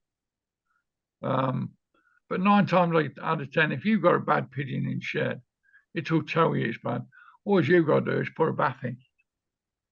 You put a bath in, and 9 times out of 10, if a pigeon's got anything wrong with it, it won't come to water. It won't come to that bath. It won't. And it'll just sit on the pedestal, stay there. If you look at a pigeon, if you've got a pigeon that's down in your shed, put a bath in the water and see what happens. All the rest will come down. They'll have a bath. That one won't move. I can guarantee you that. I can. Because it's the way that they are. It's the structure of them. There's thousands of things to look for in rollers. There's thousands of things to look for in pigeons, not just in rollers. What is an ideal proper setup for a kit birds? Like, I mean, for the housing. I know we tend to use a lot of smaller kit boxes here. You guys have different. What is your thoughts on the proper? I like it. My ideal shed is about 24 foot long. It is 8 foot wide, 7 foot high, and each kit box is about 36 from front to back, 4 foot wide, and about on a 7 foot shed, about 5 foot with 2 foot bin that you put underneath it, with wire floor. Box perches, so that the pigeons can sit comfortable. That's my ideal. I've not got that now because I've moved. I mean, and I couldn't manage it. I'm not fit enough to manage it. Yeah. But that would be the ideal thing for me. It would. Dave, you were talking about your pigeons, you know, and how you choose to bring birds into the breeding loft. And you talked about those 3 things that you look at. You know, if the 3 criteria you put them through, and if they don't meet any one of those, they don't go into the breeding loft, right? That's it. That's true. Right. Do you look at anything else? I mean, do you look at body type, expression? No, not really. I mean, as long as they've got good feather, they keep old, good condition. That's what we've got old. Even when you knock them down, you'll still see that condition on them. You know, it don't bother them. I mean, I was bad the other night and I couldn't walk, so they didn't get fed. They didn't. And then Mark and another lad come up yesterday and I put a kit out. They hadn't been fed the day before. They went up in the air, they started flying, started breaking until the York hit them. There was nothing wrong with them. But when they landed on that shed, they weren't all trying to get in the shed because they were hungry. In fact, some were, when I was trying to get them in, they were still sitting there looking at me daft. But the thing was, they was in that good a condition, they was able to hold a night without food. It didn't bother them. It didn't. But whereas if you've got a kit that's really tight on the food and you've got them knocked down, how can you possibly put a pigeon in the kit in the stock loft that's got to be in that condition before it'll do what you want it to do? I can never understand it. I can't. Like when you have them just right, peaked out for ready for a competition that's they're gonna give you the best. How long will they have that in them to where they just burned out from the point you peak them out? Well, look, if I'm getting a kit ready for a fly, right, and it works on that day, when I fly them pigeons, they won't stop breaking from when they go out until they come in. Now, what normally happens is they'll go up in the air, they'll get to a decent height, they'll start working, and they'll work for about half an hour, 45 minutes. Then you'll see the team lift, right? And if you watch any kit that's getting you a good show, they'll always have that little bit of lift in them after that, and they'll start working again. They will, and they'll perhaps fly for another half hour until such times as you pull them down. But they'll always have a good work rate in them. Whereas if you knock a bird down, too many people knock birds down too far, and then they put them up in the air and you expect them to give them good work rate and quality and everything else, and they can't understand why they don't get it. Well, they don't get it because the poor pigeon ain't got strength to give it them. Yeah. How many times have you seen a pigeon go out that's rolling nice when it first went out, and then it starts to fade away at the end? Come the end of the fly, the quality starts to go in it. It ain't got the strength, and you can see the strength draining out of it. You can. And it amazes me how people can fly them that way. I couldn't do it. Yeah. Could you guys see my picture, my video? You enjoy it. You like to look at it. I mean, take the States, right? You go over the way they condition them. Yeah, go ahead. You just can't understand why the people keep them that way. If I go in my shed, right, I want to look at something that I enjoy looking at. I don't want to look at something that I don't enjoy. I don't want to look at something that sits there drabbing all over on the perch. Mhm. I don't want to look at a pigeon that's out of condition. I want to look at a bird that looks in nice condition. That when you pick it up, it's nice in the hand. Its feathering is good. Everything about that bird is good, and it will do what you want it to do. You come over to the States and you see quite a lot of self pigeons, right? And you see a lot of them. Now, can you tell me why you see a lot of selves in the States? I don't know, sometimes they just I think they lose control of it in the breeding, or some people would say that those are what they see as the fastest pigeons. And I'll tell you why you see them, right? And this is God's honest truth. You'll see a lot of cells in the States because you've got bright sunlight, right? And when you start flying them pigeons, they look tighter in the roll. And the reason they look tighter in the roll because you gain no flashes of white in the wing. Right. And the ball up tight and they look better. Now, if you fly that pigeon, that same pigeon, right, in an overcast sky, you'll see its wings and it won't look nowhere near as good. It won't. Now, you take a pigeon that's got white flights and fly it in the sunlight, what happens is you get a lot of reflection from the sun, right? And that sun flashes through its white flights. So you can see more wing on it. So it looks worse in the roll.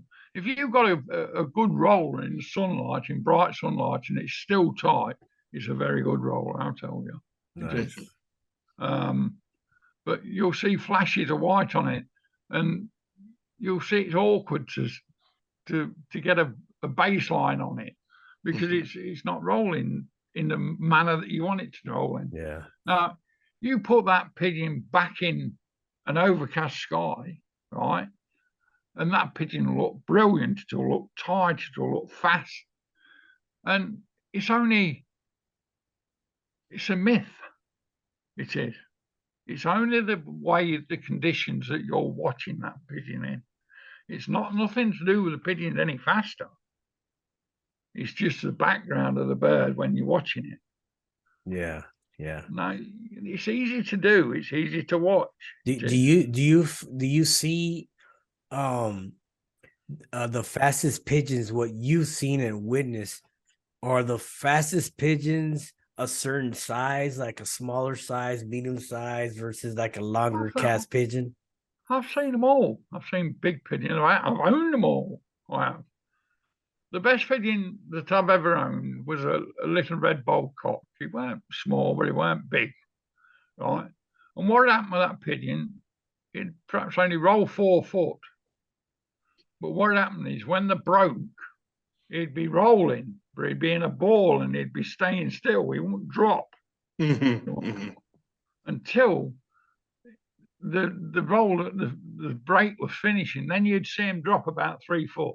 You wouldn't see him move other than that. You wouldn't. And I used him in the stock loft, and he bred me some of the best pigeons I've ever had. Yeah. Did he breed you any? Did he breed you anything like himself? He bred fast pigeons, but nothing quite like himself. Like him, yeah. Yeah, I mean that's pretty rare, right? I mean, I've seen it. I think I've only seen it maybe once. Yeah. Yeah, only once, and I think I might have told this story before. I happened to be at a guy's house. He was flying a bunch of pigeons, a whole bunch of dark checks in that kit. Yeah. They were black, as a matter of fact, cells. And I kept seeing this pigeon. It looks like it was spinning in place. Yeah. And it was a complete ball. I mean, it was a fast pigeon. And it didn't look like it was dropping to me, you know, and I kept watching it and watching it. And finally, I went and asked someone else who was there in the yard if they were seeing the same thing. And a couple people had. Boy, I wanted that pigeon really bad. Well, you wanted the best pigeon in the kit, I'll tell you that now, because there ain't many of them that can do it. I've been watching pigeons now for, in competition, I've been watching them for the last 45 years. I have. And I've never seen another one since that pigeon. I mean, I've seen some very fast pigeons, but I've never seen one quite like that. And when anybody asked me how good it was, I said, well, it only rolls 4 foot. Well, it did only roll 4 foot, but it stayed in the roll as long as anything else that were in the air. Right. It just didn't move. Yeah. And that was the point of it being there, is because it was, and that's what made me stock it. I mean, I could knock the pigeon down, I could put the pigeon in any condition I wanted it in, and it never changed, never changed one little bit. It was never dangerous, and it bred me some cracking pigeons. It did. And on those pigeons right there, are you able to read the wing position on those birds? I mean, is what do you see? Well, what I see when they're flying, I like the wing action to be the same. I like the birds to do what I want them to do. Now, there was a lad in Liverpool. He bred from mine last year, and he turned around to me and said, "I've got 4 birds here, Dave." He said, "I'm having problems with." I said, "What way are you having problems with him?" He said, "Well, coming away from the kit. They're not dropping," he said, "but they're rolling, they're coming away from the kit." I said, "But is the pigeon in the right condition?" He said, "Perfect condition." I said, "Well, bring them back here and let me have a look at them." So I brought them back here and I broke them in and I started flying them. And in 10 days, them pigeons never left the kit. Never left the kit once. Because he'd got them too low in body weight. So what were happening was, as I said before, they were rolling and coming away from the kit because they couldn't hold the body weight. They couldn't carry on doing what you're asking them to do. And as soon as I put him in the right condition, he come down the week before last, and I turned around to him. I said, "You're going to have a surprise now." He said, "Why?" I said, "Well, there's 3 of them, the 4 of the birds that you brought back here." I said, "I'm going to fly now." I said, "The 4th one is in that dustbin just there." I said, "It didn't make it." He went, "What?" I said, "No, it weren't no fault of the pigeon." I said, "You got it that bad that you couldn't do anything with it. It was just fucked." Sorry for the words. I said, "We just add it." I said, "But the other 3," I said, "they've come back." I said, "The strawberry cock is a very good pigeon." I said, "There's a black white fly 10, she's nice." I said, "The dun ain't quite there yet," but I said he was the worst one out of the 3. I said he was the one that was lacking condition more. And when you looked at the pigeon, it got a bloody hole in its chest here, where a hawk had it. So eventually there was all right. And I said, "There you go." I said, that's your 3 pigeons. I said, "You just watched them for an hour." I said, "And they've never left the kit." He said, "Well, I can't believe that." I said, "Well, now if you want to take them back home with you, you can take them back home with you." Yeah. I said, "But if they start going downhill again," I said, "you know it's not the bird." He says, "You know it's a management." Right. So, Dave, I think Jerry was asking about that pigeon we were talking about, that it was rolling, but it didn't look like it was dropping. Yeah. And I think Jerry was asking, do you see the wing position on a bird like that? No, because the wings are that far tucked in, and it's got that fast in revolution that it don't have to move. It don't move. It's simple as that. I mean, it's going that quick that it's holding itself still. How would you like let's just say on the World Cup you was having to judge that, and you had to judge depth in that. How would you determine the depth on birds like that just pause it before pound? I'll tell you what, if I could buy 20 of them, I'd buy them. Let's put it that way. For sure.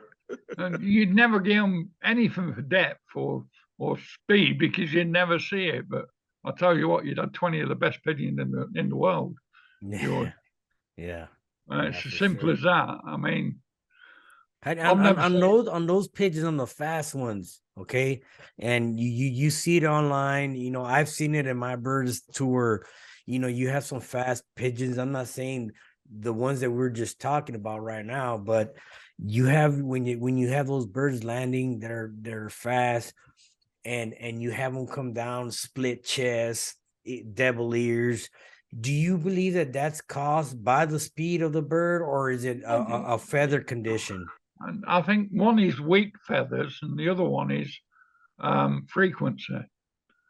Okay. I think you'll find that on these birds that have got an open chest and their heads ruffled up, I think you'll find that there'll be a soft feathered bird that's quite weak, and the bird won't be in the best condition, but its work rate will be in the best condition, and that's what's causing it. It is. I mean, I get some of mine come down like that, but you can see the working, but there's still all the condition in the body and the feathers. Years ago, in 1990, I was down George's, and he put this kit out, and it were in the World Cup when there was, and I went over the river at the side of him. And I think that's the best kit I've ever seen at George's since. I've never seen another kit as good as that or anywhere near it. They were a fantastic kit, and there were some very, very good rollers in it. And they worked really nice. The job, I think he come second, I do, but there were just a really good kit to watch. You know what I mean? You don't get many kits like that. Morris Olds, I've seen a kit at Morris Olds. I judged them. Now, we get 200 quality points, and to get over 100 quality points with any kit, you're doing well. And I got that kit of Morris Olds, 150 in quality. I pushed it that far in front that it would remind me every time I looked at it of the kit I watched. You understand what I'm saying? Yeah. So that it had to be a very good kit to beat that. It would. Did you ever see Heina Biker's kit, A Bird to Fly? You shouldn't talk about them to me. And you shouldn't. It's not a good thing. I went over Heine's and I judged for them. I did. And he scored 2,200 the week before. Yeah. And I judged the same kit of Pigeons as he flew the week before. And I scored the same kit at 125. I did. There was some nice birds in there, but a lot of them weren't deep enough. They've got no depth. They've got work rate, but they've got no style or depth or quality. The quality were there, but you weren't. If you're going to watch a roller, right, you want to be able to watch that roller long enough to appreciate it. Right. And it wants to be deep enough that you can see what it's doing. You want to see the separation, huh? That's it. You want to see that. You want to see exactly what it's doing from start to finish. You do. You don't want the break to be there and you've seen one or two, but you're not sure about the others because you can't really turn around and say the others have done what you wanted them to do because you'd be telling lies. You would. So, in my eyes, you can't give them a break because they're not there. They're not doing what you'd like them to do. The activity's there, but the depth on it is not. That's it. Yeah. The lacking quality in the depth, and that's why I can't get on with the American rules because of the same thing. I just can't get my head around it. Yeah. How you can give one pigeon a 1.6 when you know for a fact that all them pigeons are not rolling 30 foot. Mm-hmm. Yeah. So how can you do it? I don't know. Yeah, I'm still trying to work that one out.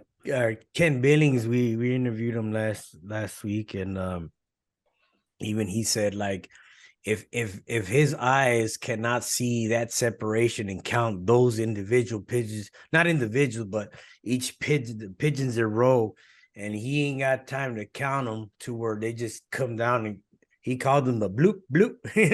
But if you can't actually count it, then it's not deep enough. A good kit of pigeons takes are not hard to judge, very easy to judge. Mm-hmm. Because a very good kit of pigeons, when they break, they go through the roll, they stop, and they move off. And they're all moving off in the same way, all in the same position as they started at, all moving in the same direction.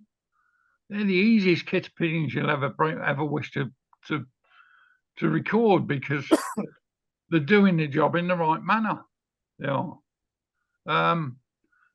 When you get a break in some of these kits and you does your head in because you ain't got a clue where they're all finishing. They're all different depths, they're all different styles. They're a nightmare. Yeah. You look at some kits and you wonder why they put them in the air. You ain't got a clue why they put them in the air. It ain't good enough. Right. It's not just here. There's quite a bit of it here now. And I've seen other countries doing the same thing, and you think, why? Why do you have to keep birds in that condition, and why do you have to fly them in that condition? Right. Why can't you see?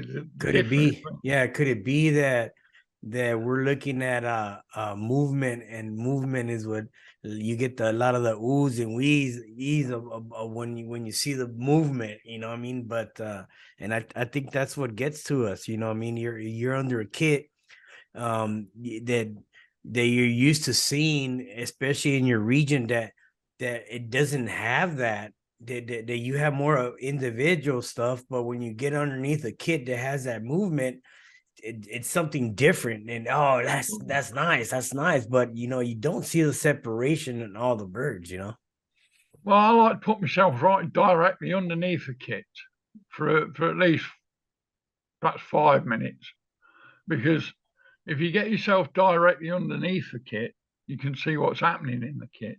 You can see what twirling's there. You can see what movements there when they're finished. You can see which way they're pointing when they're finished. If you stand on the side of them, they look brilliant, but you get underneath them, they'll look a completely different kit of pigeons. I mean, I can remember being at Dino's and I went round the corner, I walked round to get underneath these birds. And when I went back, I think I'd scored him something like an 8. And he turned around to me and said, "Didn't you see that 10, Dave?" I said, "I didn't know." I said, "But you wouldn't have seen it if you'd have been stood where I'm standing." He said, "What do you mean?" I said, "Well, I was right underneath them. I could see what were there and not what weren't there." I said, "You were standing on the side of them, entirely a different kit of pigeons when you're standing there, Dino." Yeah. He didn't like the answer, but Yeah, it's like also like watching them when they break, when they're turning and you're watching on the side versus them coming towards you or leaving you, they break. You see you see a big difference on the row, Well, Yeah, sometimes I think that action that we're talking about, I mean, I see it in my young birds, and I like to see, when they start to mingle together. It's not a break. It's just something they're learning to mesh with each other. And I've seen kids like that get scored. And there's nobody in that kid rolling. They're not rolling. You know what I mean? I mean, they're not rolling at all. They're just doing a little action, but they're not really rolling. And that's something, I mean, I don't know how you can mistake that for a break. Yeah, but I've seen a lot of kits get scored doing that. Wow. I mean, that's crazy. I mean, that's why I always ask that first question, Dave. So everybody understands what a proper roller should do. And if you don't have them all, doing that, because I also sort of have this concern. You were talking about the World Cup rules and the way we judge with quality and depth in the United States using those factors, which gives you leeway for a lot of different wing positions. The wings out to the side. Yeah. The impression I get of your World Cup rules, and this is no disrespect to you or anybody else, I think it's put there to create high scores. I don't think it's there to create a true score of any kit. And I'm not being biased, but if you look at the World Cup scores, right, and you look at judges that really do know what they're looking for, you'll always get a low score in that year. You will. And then you'll get scores where they don't know what they're looking for. I mean, it got to the stage where there were about 3,000 one year, didn't it? 2,000 some odd points. You got to do something to score 2,000 some odd points with kids, ain't you? But how do you classify that as being a true score? Yeah. Do you see what I mean? I'm not pulling it. I'm not saying it's wrong. All I'm saying is that that's the way I look at it. And that's the difference between looking at an honest score and a fictitious score in my mind. Do you house your cocks and hens together in the kit? No. and while you house them, or do you have them separate and fly them together, or do you fly them separate? I'm What's flying a what do you kit see? of I'm flying a kit of 22 cocks at the minute and 18 ends. Um, and I'll fly the 22 cocks together. Why is that? Do you feel that if a cock could be too cocky with the hands that they're interferes with the performance, or what? they're just a pain in the arse, aren't they? They are. Yeah. They are when they're in them kit boxes. They're knocking the ends about. They won't let other pigeons go down for a drink because they're trying to pair up in the corners. They're just a pain in the arse. They ain't worth the rest of the trouble. They just get rid of it. And if you split them up into ends and cocks, you don't get that problem. What do you see? What do you see that works better, like in the performance, the hands or the cocks, or it's a even thing? If you were here now, right, I could put 10 ends together and put 10 cocks together, right? I could fly them pigeons, right, and they'd come in that shed, right, and I could open the kit box for the cocks and open the kit box for the ends, right, and the ends would all go in one box and the cocks would all go in the other. Okay. Nice.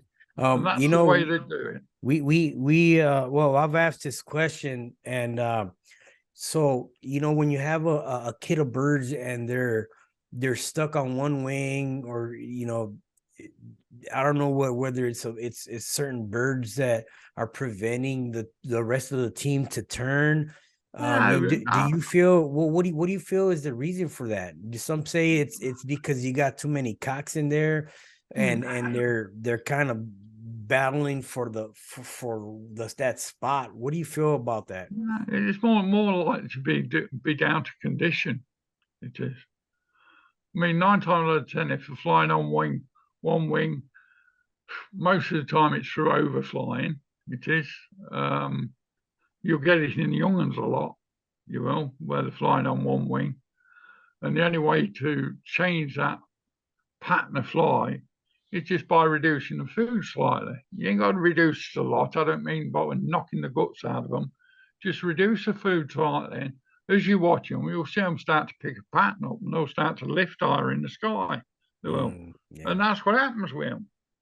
And I mean, I ain't bullshitting you. It's very easy to see. It's very simple, easy process to do, and you'll see it yourself. It's all observation, huh? Well, that's the difference between perhaps knowing your pigeons and not knowing your pigeons. I see so many people when they put a kit of pigeons out, walk out, they walk back in the shed, they're playing about inside the shed, they come out, they'll get new fresh stuff for them, and they'll put it down, and they've not looked up in the air once. Yeah. When you're on flies, the people that own the pigeons don't look up in the air. They do. And you think to yourself, well, how can you know what that kit's doing by doing that? Yeah, you have a lot of guys that just enjoy the camaraderie and the hangout. Well, yeah, that's fair play. That is. I know quite a lot that do that. I mean, but the problem, as you're looking at, is they're them people that call you because they've not got the mentality to put their birds in the right order and do what you do, right? They're the ones that say, well, he's a name. It's just his name that gets him the points. It's not. It's because his pigeons are in the right order and they're doing the job properly. If you're going to have a kit of pigeons, you might as well have a kit of pigeons that you can watch that do the job right as a kit of pigeons that you can watch and don't do the job at all. I can't see the point in it. I'd sooner watch 10 pigeons that roll properly than 30 pigeons that don't roll at all or don't do the job in the right manner. When you look at a kit that's rolling properly and you watch them, you'll see them break. It's as if they've never moved. And they'll break, move off, break, move off. And that kit looks as if it's never moved in the sky. It is. Because they all land in the same place. No pigeons turn off, no pigeons go the opposite way. And that kitting is vital to any kit. Yeah. It is. If you ain't got that kitting, you might as well forget do it. you feel that the chemistry to where they sit and they hit that break, they bust big, do you think that's caused by very being close related, or could you get that with flying different families? I mean, is that something? I think close related, it depends whether the close related and of a working unit, or the close related is they do what they like. That's the difference. If you're flying a kit as a working unit and you put them pigeons all in the same condition as best you can possibly do it, then you'd want to understand why, if not they ain't doing it, the reason why it is. Now, if you've got a kit there that'll work now and again and work sometimes and not the other, that's solely down to you. If you know 100% that kit is good enough, and when you put them in competition, they work adequately enough to get you a decent score, then you're not doing much wrong. But if you've got a kit there and you can't turn around to that bloke and say, well, I don't know what's wrong with them today, and that's what comes out. Most people, I know what's wrong with mine. They were shit. Yeah. And that's the difference. It is. There is no excuses from. There ain't. If you got to look for excuses, you might as well pack them in. Yeah. When do you feel that you need to bring in an outcross if it's needed? I've been looking for an outcross now for about 7 years. Yeah. And I've never really found one that does the job I want it to do.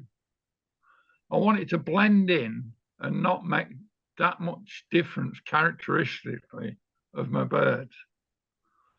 And what I've found is the youngsters that you bring in, well, not youngsters, of the pigeons that you put in, just don't carry the same characteristics. It's my own fault. It is. It's no fault of the pigeons I'm bringing in, because the pigeons I'm bringing in are good birds. It's my own fault, because if I had a bit of patience and I went back to where I started from and thought about what I was doing then, you know what the problem is. What you're doing is creating a hybrid vigor, and you're flying an hybrid vigor bird. And then you're expecting to put that pigeon back into your stock loft and create another bird. Whereas, yeah. Okay, I got a quick question for you. You're talking about the hybrid vigor right now. Could you explain that? I'm sorry, I got cut off again. The internet, something's going on out here right now. But what do you mean by you get the hybrid vigor or you lose the hybrid vigor? No, when you pair outcross to outcross, which is what you're doing when you pair one of your inbred birds to another bird, you pair an outcross to outcross. So your genetics are totally different. They are. Okay. And that'll give you hybrid vigor. It will.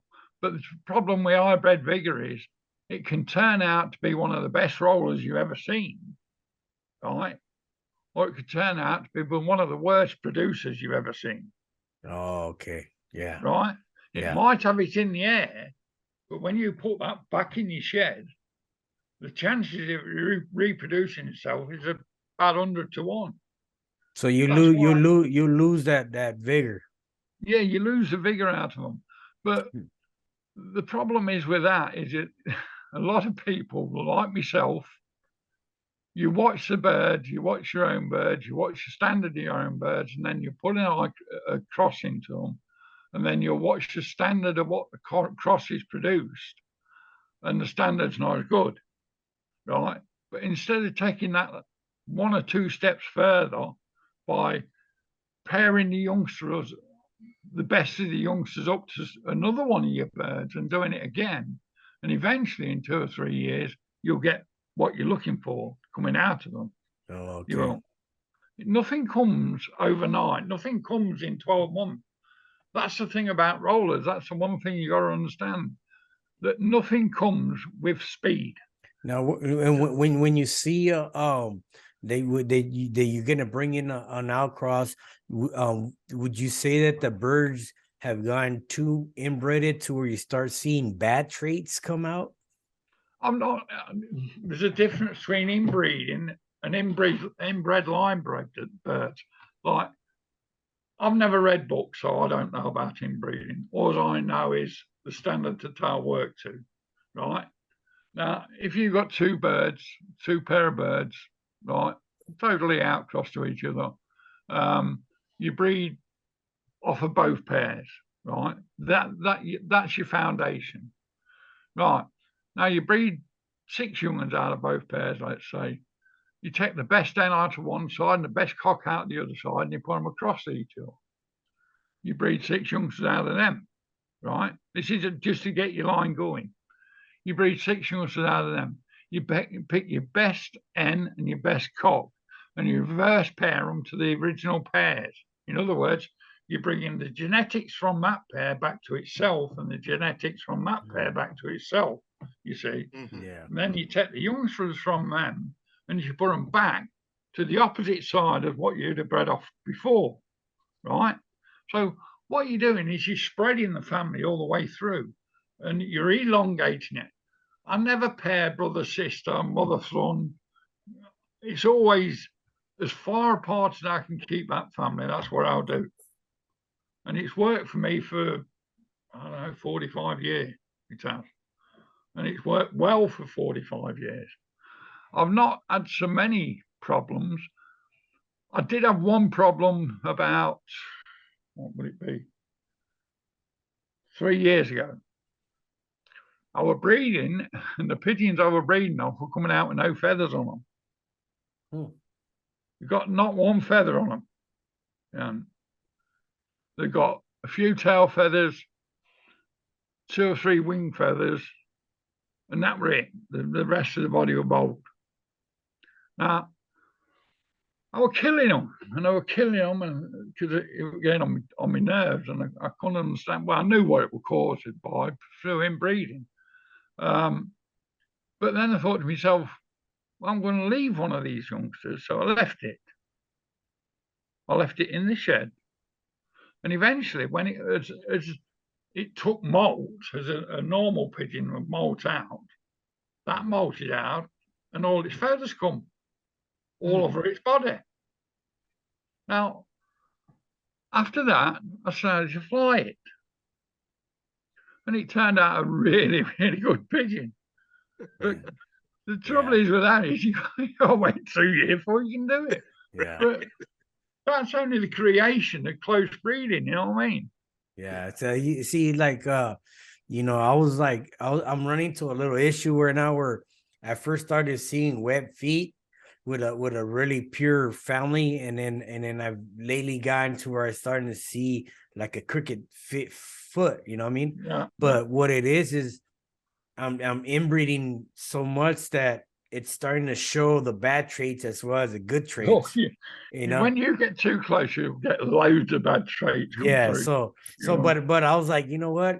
If I could just eliminate the bad traits and just go with the good birds and keep on going with the good birds, I think the role will perfect itself even more and more, you know, and since you got that trait going on there, but you're gonna see as bad and good, you know, out of that. Your bad points come when you're going too close. If you carry on going closer and closer and closer, you got to keep your line as far apart as you can keep the line. So, like the last pair that let's say you've got 7 generations. On the 7th generation, if you wanted to introduce something back into them, you'd look for the best pigeon out of that 7th generation to come back to your original stock birds, right? Mm-hmm. And then you bring it back through there. Now, when you pair that and you breed their young ones, you take their young ones back to the 7th generation, and then their young ones will come back to the 2nd generation, right? Yeah. So what you're doing, every time you're doing it, you're creating a big distance between the birds. At one point, I had 12 generations in my stock loft, right? Yeah. I wouldn't say they're all stock birds, but I had 12 generations in it. Wow. Now I've got about 7 generations in there. Man, you know what? That's smart. What you just explained right now. You went close. Now you're going a distance. Yeah, Yeah. but you can do that both ways. You can take it. You can elongate it, and also you can come sideways with it. You can, because you can go sideways with cousins and see what I mean? You can bring the cousins in from the side, bring them back into the middle. And so you're causing a total spread of your birds. It takes a long time to work out. Yeah. I'll tell you that now. When you come to pair them all, it takes a very, very long time to work out. Kind of like what they call the pretzel breeding program.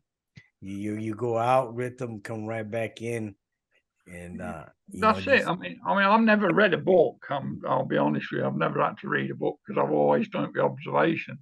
It's like in a kit box when you bring a kit together and you're looking for things that change that kit from what you're looking for to what you want. When you first start looking in that kit box, they're all in good condition. They're all playing up. They're all happy as Larry like. And then when you start to bring them down, you start to look for certain traits as to what's coming and what's coming in your kit. I used to fly a Y10 10 years ago. You're a fantastic bird. Now, as you were bringing that kit into condition, she'd normally roll about 25 foot. She would. But as you started to bring that kit into position, she'd start to get deeper in the roll. She wouldn't lose quality, but she'd get deeper. She'd go to about 50 foot. She would. When she started hitting about 40 or 50 foot, you knew you'd took them far enough down. You knew you couldn't take them no lower than that because that'd be the end of it. So that's when you'd stop. It is. There's markers in a kit. In that same kit, I had 2 mealy pies, brothers, right? You'd put them out, they'd fly for 10 minutes, come and land on the pole. Right? Wouldn't do nothing else. That's all they'd do. But when you come to get them pigeons right, you always knew when your birds were right because them pigeons start flying. And they start flying as long as the rest of the kit. And what they did, they gave you a good marker as to the condition of the kit. Because when they started losing the flesh and started flying the time, you knew that the rest were doing the same thing. So everything, there's a marker in everything that you do and everything that you use. There is. And you got to look for them. You got to look for them in your kit, the way the kit flies, the way it balances itself. Look for the front birds. I've got a young yearling from last year. It's a dumb white fly. Now, anybody else would get rid of it. They would. It's rolling about 6 foot at the minute. I know it's going to get deeper because I know what it's bred off. But at the minute, it's rolling about 6 foot. But it's sat smack bang on the front of the kit when it's doing it. And it'll do it every 2 or 3 meters. It'll bump, bump, bump. Well, you've got to have some birds like that in your kit that sets them off. To start to make them work. It is. And the more that pigeon will only get better the more you fly it. And you'll get another one that people can't understand. They'll fly youngsters, right? And a pigeon will come on the roll, right? And that pigeon will start rolling nice. And then all of a sudden, you're flying them every day, and all of a sudden it starts to fade out the back of the kit. Can't keep up with them. So you look at it, you call it blind. It's got no to do with the pigeon's fault. That's your fault. That's bad management. You hold that pigeon in for 2 days and then flew it again, right? It should stay with the kit. I had one last year, a dun bowl. It started coming out. It was dangling about behind them. So I took it out and chucked it in with the yearlings. And I flew it all the way through the year without one problem through it. And it worked its nuts off. And when the lads from Ireland come over, he stood watching it, and he's looking at a young bird in an old bird kit, and I mean a good old bird kit. And they were still picking it out of the kit. And John in Ireland turned around to me and said, I love that bird, Dave. I said, well, take it with you. And he took it with him. He took that and I gave him an end to go with. I did. But they're the things you got to look for. You got in everything that goes wrong with a kit of pigeons, right? There's a reason for it going wrong, right? And 9 times out of 10, it's got nothing to do with them pigeons. It's how you're treating them and what you're doing to them. I know. Well, no, you flew tipplers for a long time, but a lot of breeders look for different things. Like I noticed that the racing guys they like to look inside the mouth and would determine a strong pigeon and what a good breeder should look at. They look at the throat, the palate, and this and that. Does that make any sense to you? When you look in the mouth, you're looking for canker or edges on the lining of the crop, and you're looking for color discoloration in the throat. That's what you're looking for. You're not looking for if that's nice and pink and it's there all the time and it's nice and clean. It's got no husks in it or it's got no lye in it. You'll find it's 9 times out of 10 it's in good condition.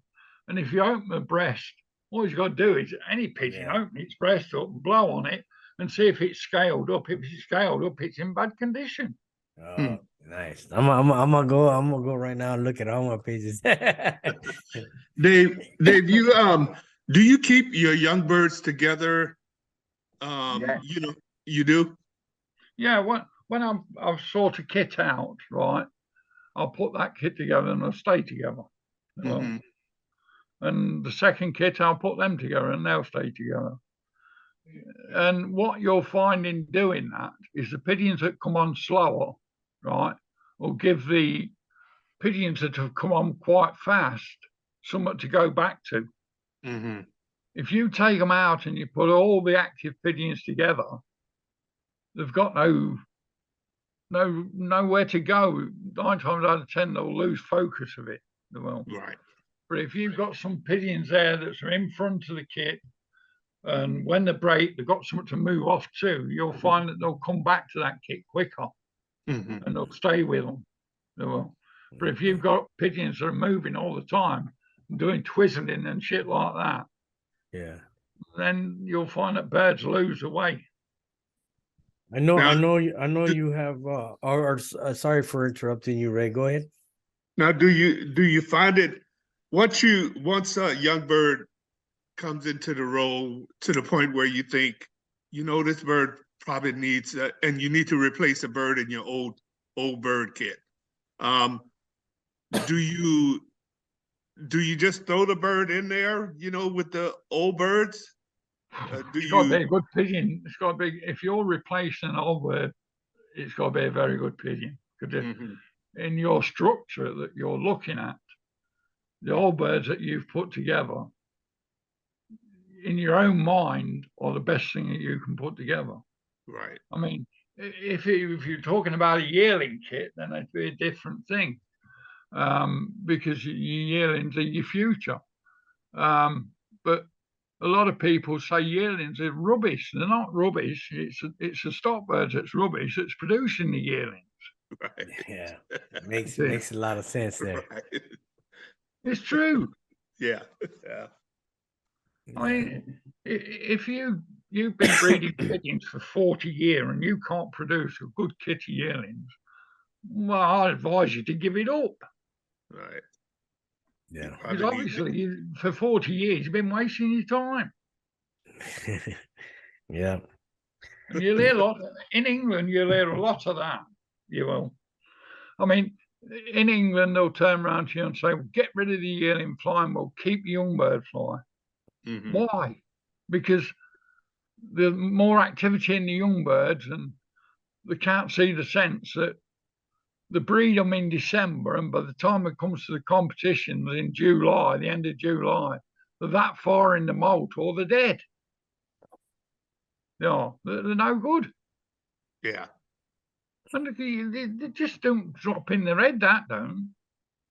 Got no sense about what they're doing. Yeah. How do you see the hobby right now, right in England? I think it's declining. I think think the quality of the birds in England's, the quality's there, but I think their outlook on them is declining. Do you understand what I mean? Mhm. There's birds in England that are very good, and if you took them forward in the way they should be took forward, you'd end up producing some very, very good birds out of them. But the way everything's looked at now is looked at for frequency, right? And the only way you're going to get more frequency is, as much as you want now, is by reducing the length of the roll. And when you reduce the length of the roll, you lose the quality in the bird. You do. A good example was about 2 or 3 years ago. I flew a kit in the national fly, and 10 days before I was getting persecuted with a peregrine. So I never put them out for 10 days. I didn't. And it was a young bird kit, it was. And there was a whiting in there. Very, very good roller. And we put these young ones out, and they started to go, and this whiting's doing about 100 foot, like a bullet, it was. But the problem was, the judge weren't looking at the kid, what that was doing, he was looking at his whiting, keep cracking one off about 100 foot. And they're all looking at me, and I turned around, see that pigeon when it comes in? He said, yeah. I said, it's going in the fucking dustbin, that's where that's going. I said, it ain't staying here. They went, you're daft, that's the best pigeon up. I said, it's the best pigeon up there. It's cost me a lot of points today. He said, why? I said, because he's never looked at them. Because they were watching this stupid pigeon that were doing 100 foot. And you could see them clearly doing it. Yeah. You could. And that's my observation that was wrong. Could you have the deep pigeon, the unisons and chemistry all in the kit, or it's either or? You're gonna lose depth for more unisons? No. I mean, in 2004 to 2000 to about 2006, I was flying some really nice birds, some depth in them as well. Quality were in them, they were. And I flew them for, well, I stopped flying in 2006 because of my health. I think it's some of the best birds I flew then, they were, because I put the time into them, I put the effort into them, I put everything they needed into them. And you only get out what you put in. You don't get out nothing unless you put it in, I can tell you that.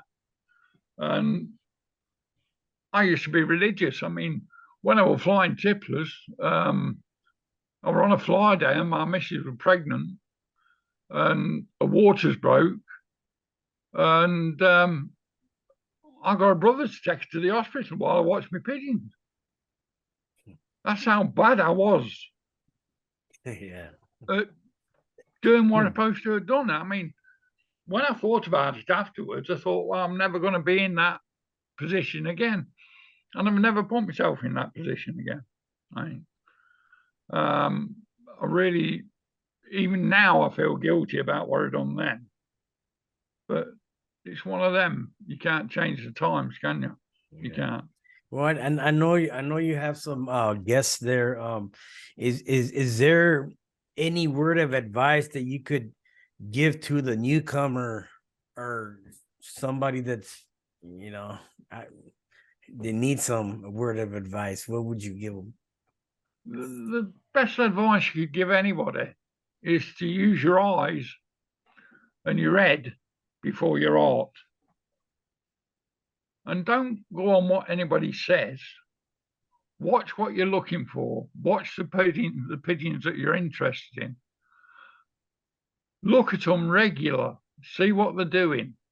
I mean, every time a man flies a kit, you're not going to get the best show out of it. But you can always see quality in a kit of pigeons that if it's there, it shows you. And at some point, it's going to show you that quality. Now, never rush into anything. Never rush your breeding or the situation you're in. don't try and buy fame because you'll never get it. You know, you can go around houses. They do it in England. I've seen it hundreds and hundreds of times. They'll go and buy a kit off of him. They'll fly it that year because it's supposed to be the best thing since sliced bread. And it didn't work. So they'll go and buy a kit off somebody else and try his. And I mean, Burkitt won the All England twice. And everybody in the world were after these Burkitts. And everybody in the world had them. But I've never seen another kit of them win it. There wasn't one kit that actually won anything with them. Not of a substantial meaning, do you know what I mean? Yeah. And that's basically what we're all about. Nice. Ray, is there anything that you want to add before we end the show over here? No, I just want to thank Dave for taking the time to talk to us today. I mean, we probably took him longer than he wanted to be. He's probably got other things to do, but I really appreciated it. It was really nice meeting you and really nice talking to you and you sharing your information with us, because you told us a lot. So. Oh yeah, and your patience too for the inconvenience of the internet service I have, and for those that are gonna watch this, I'm gonna put it together. I mean, to where you won't see no cuts or anything, but thank you for being patient with me and Ray and giving us this knowledge. This knowledge is very important, and you have a lot of guys like me that they're just so passionate and just I could listen to this all day. You know what I mean? So I appreciate you all day. Well, you're welcome anyway. Okay, I hope it did what you want it to do. I hope that people had more sense to it than I have. And I hope that whatever you learn goes in and stays there, because 9 times out of 10 it don't. Yeah. And then like I said, it's a very, very, very good chance that I'll be out there here in a few months to go see your guys' fly. So I'll be hanging. I'm gonna go out there and and knock on your door and keep you up all day, Yeah, good Well, luck. Yeah, good luck. If you come over, you're going to. I think you're starting at George's, and he's going to take you around the Midlands and into Nottingham. I'll be judging them. I'll be judging the old fly. And when we come out of the Midlands into Bradford and the surrounding areas, you can come with us if you want, and we can take you further round. We can. Sounds okay. Great. Sounds good. Thank you so much. And thank you everybody for tuning in. Check out all our episodes on live and on our Patreon. Thank you so much, guys. Thank you. I'll see you Thank you, later. Dave. Bye-bye. Have a great day. Bye. Bye-bye. All right. Thank you, guys. Bye.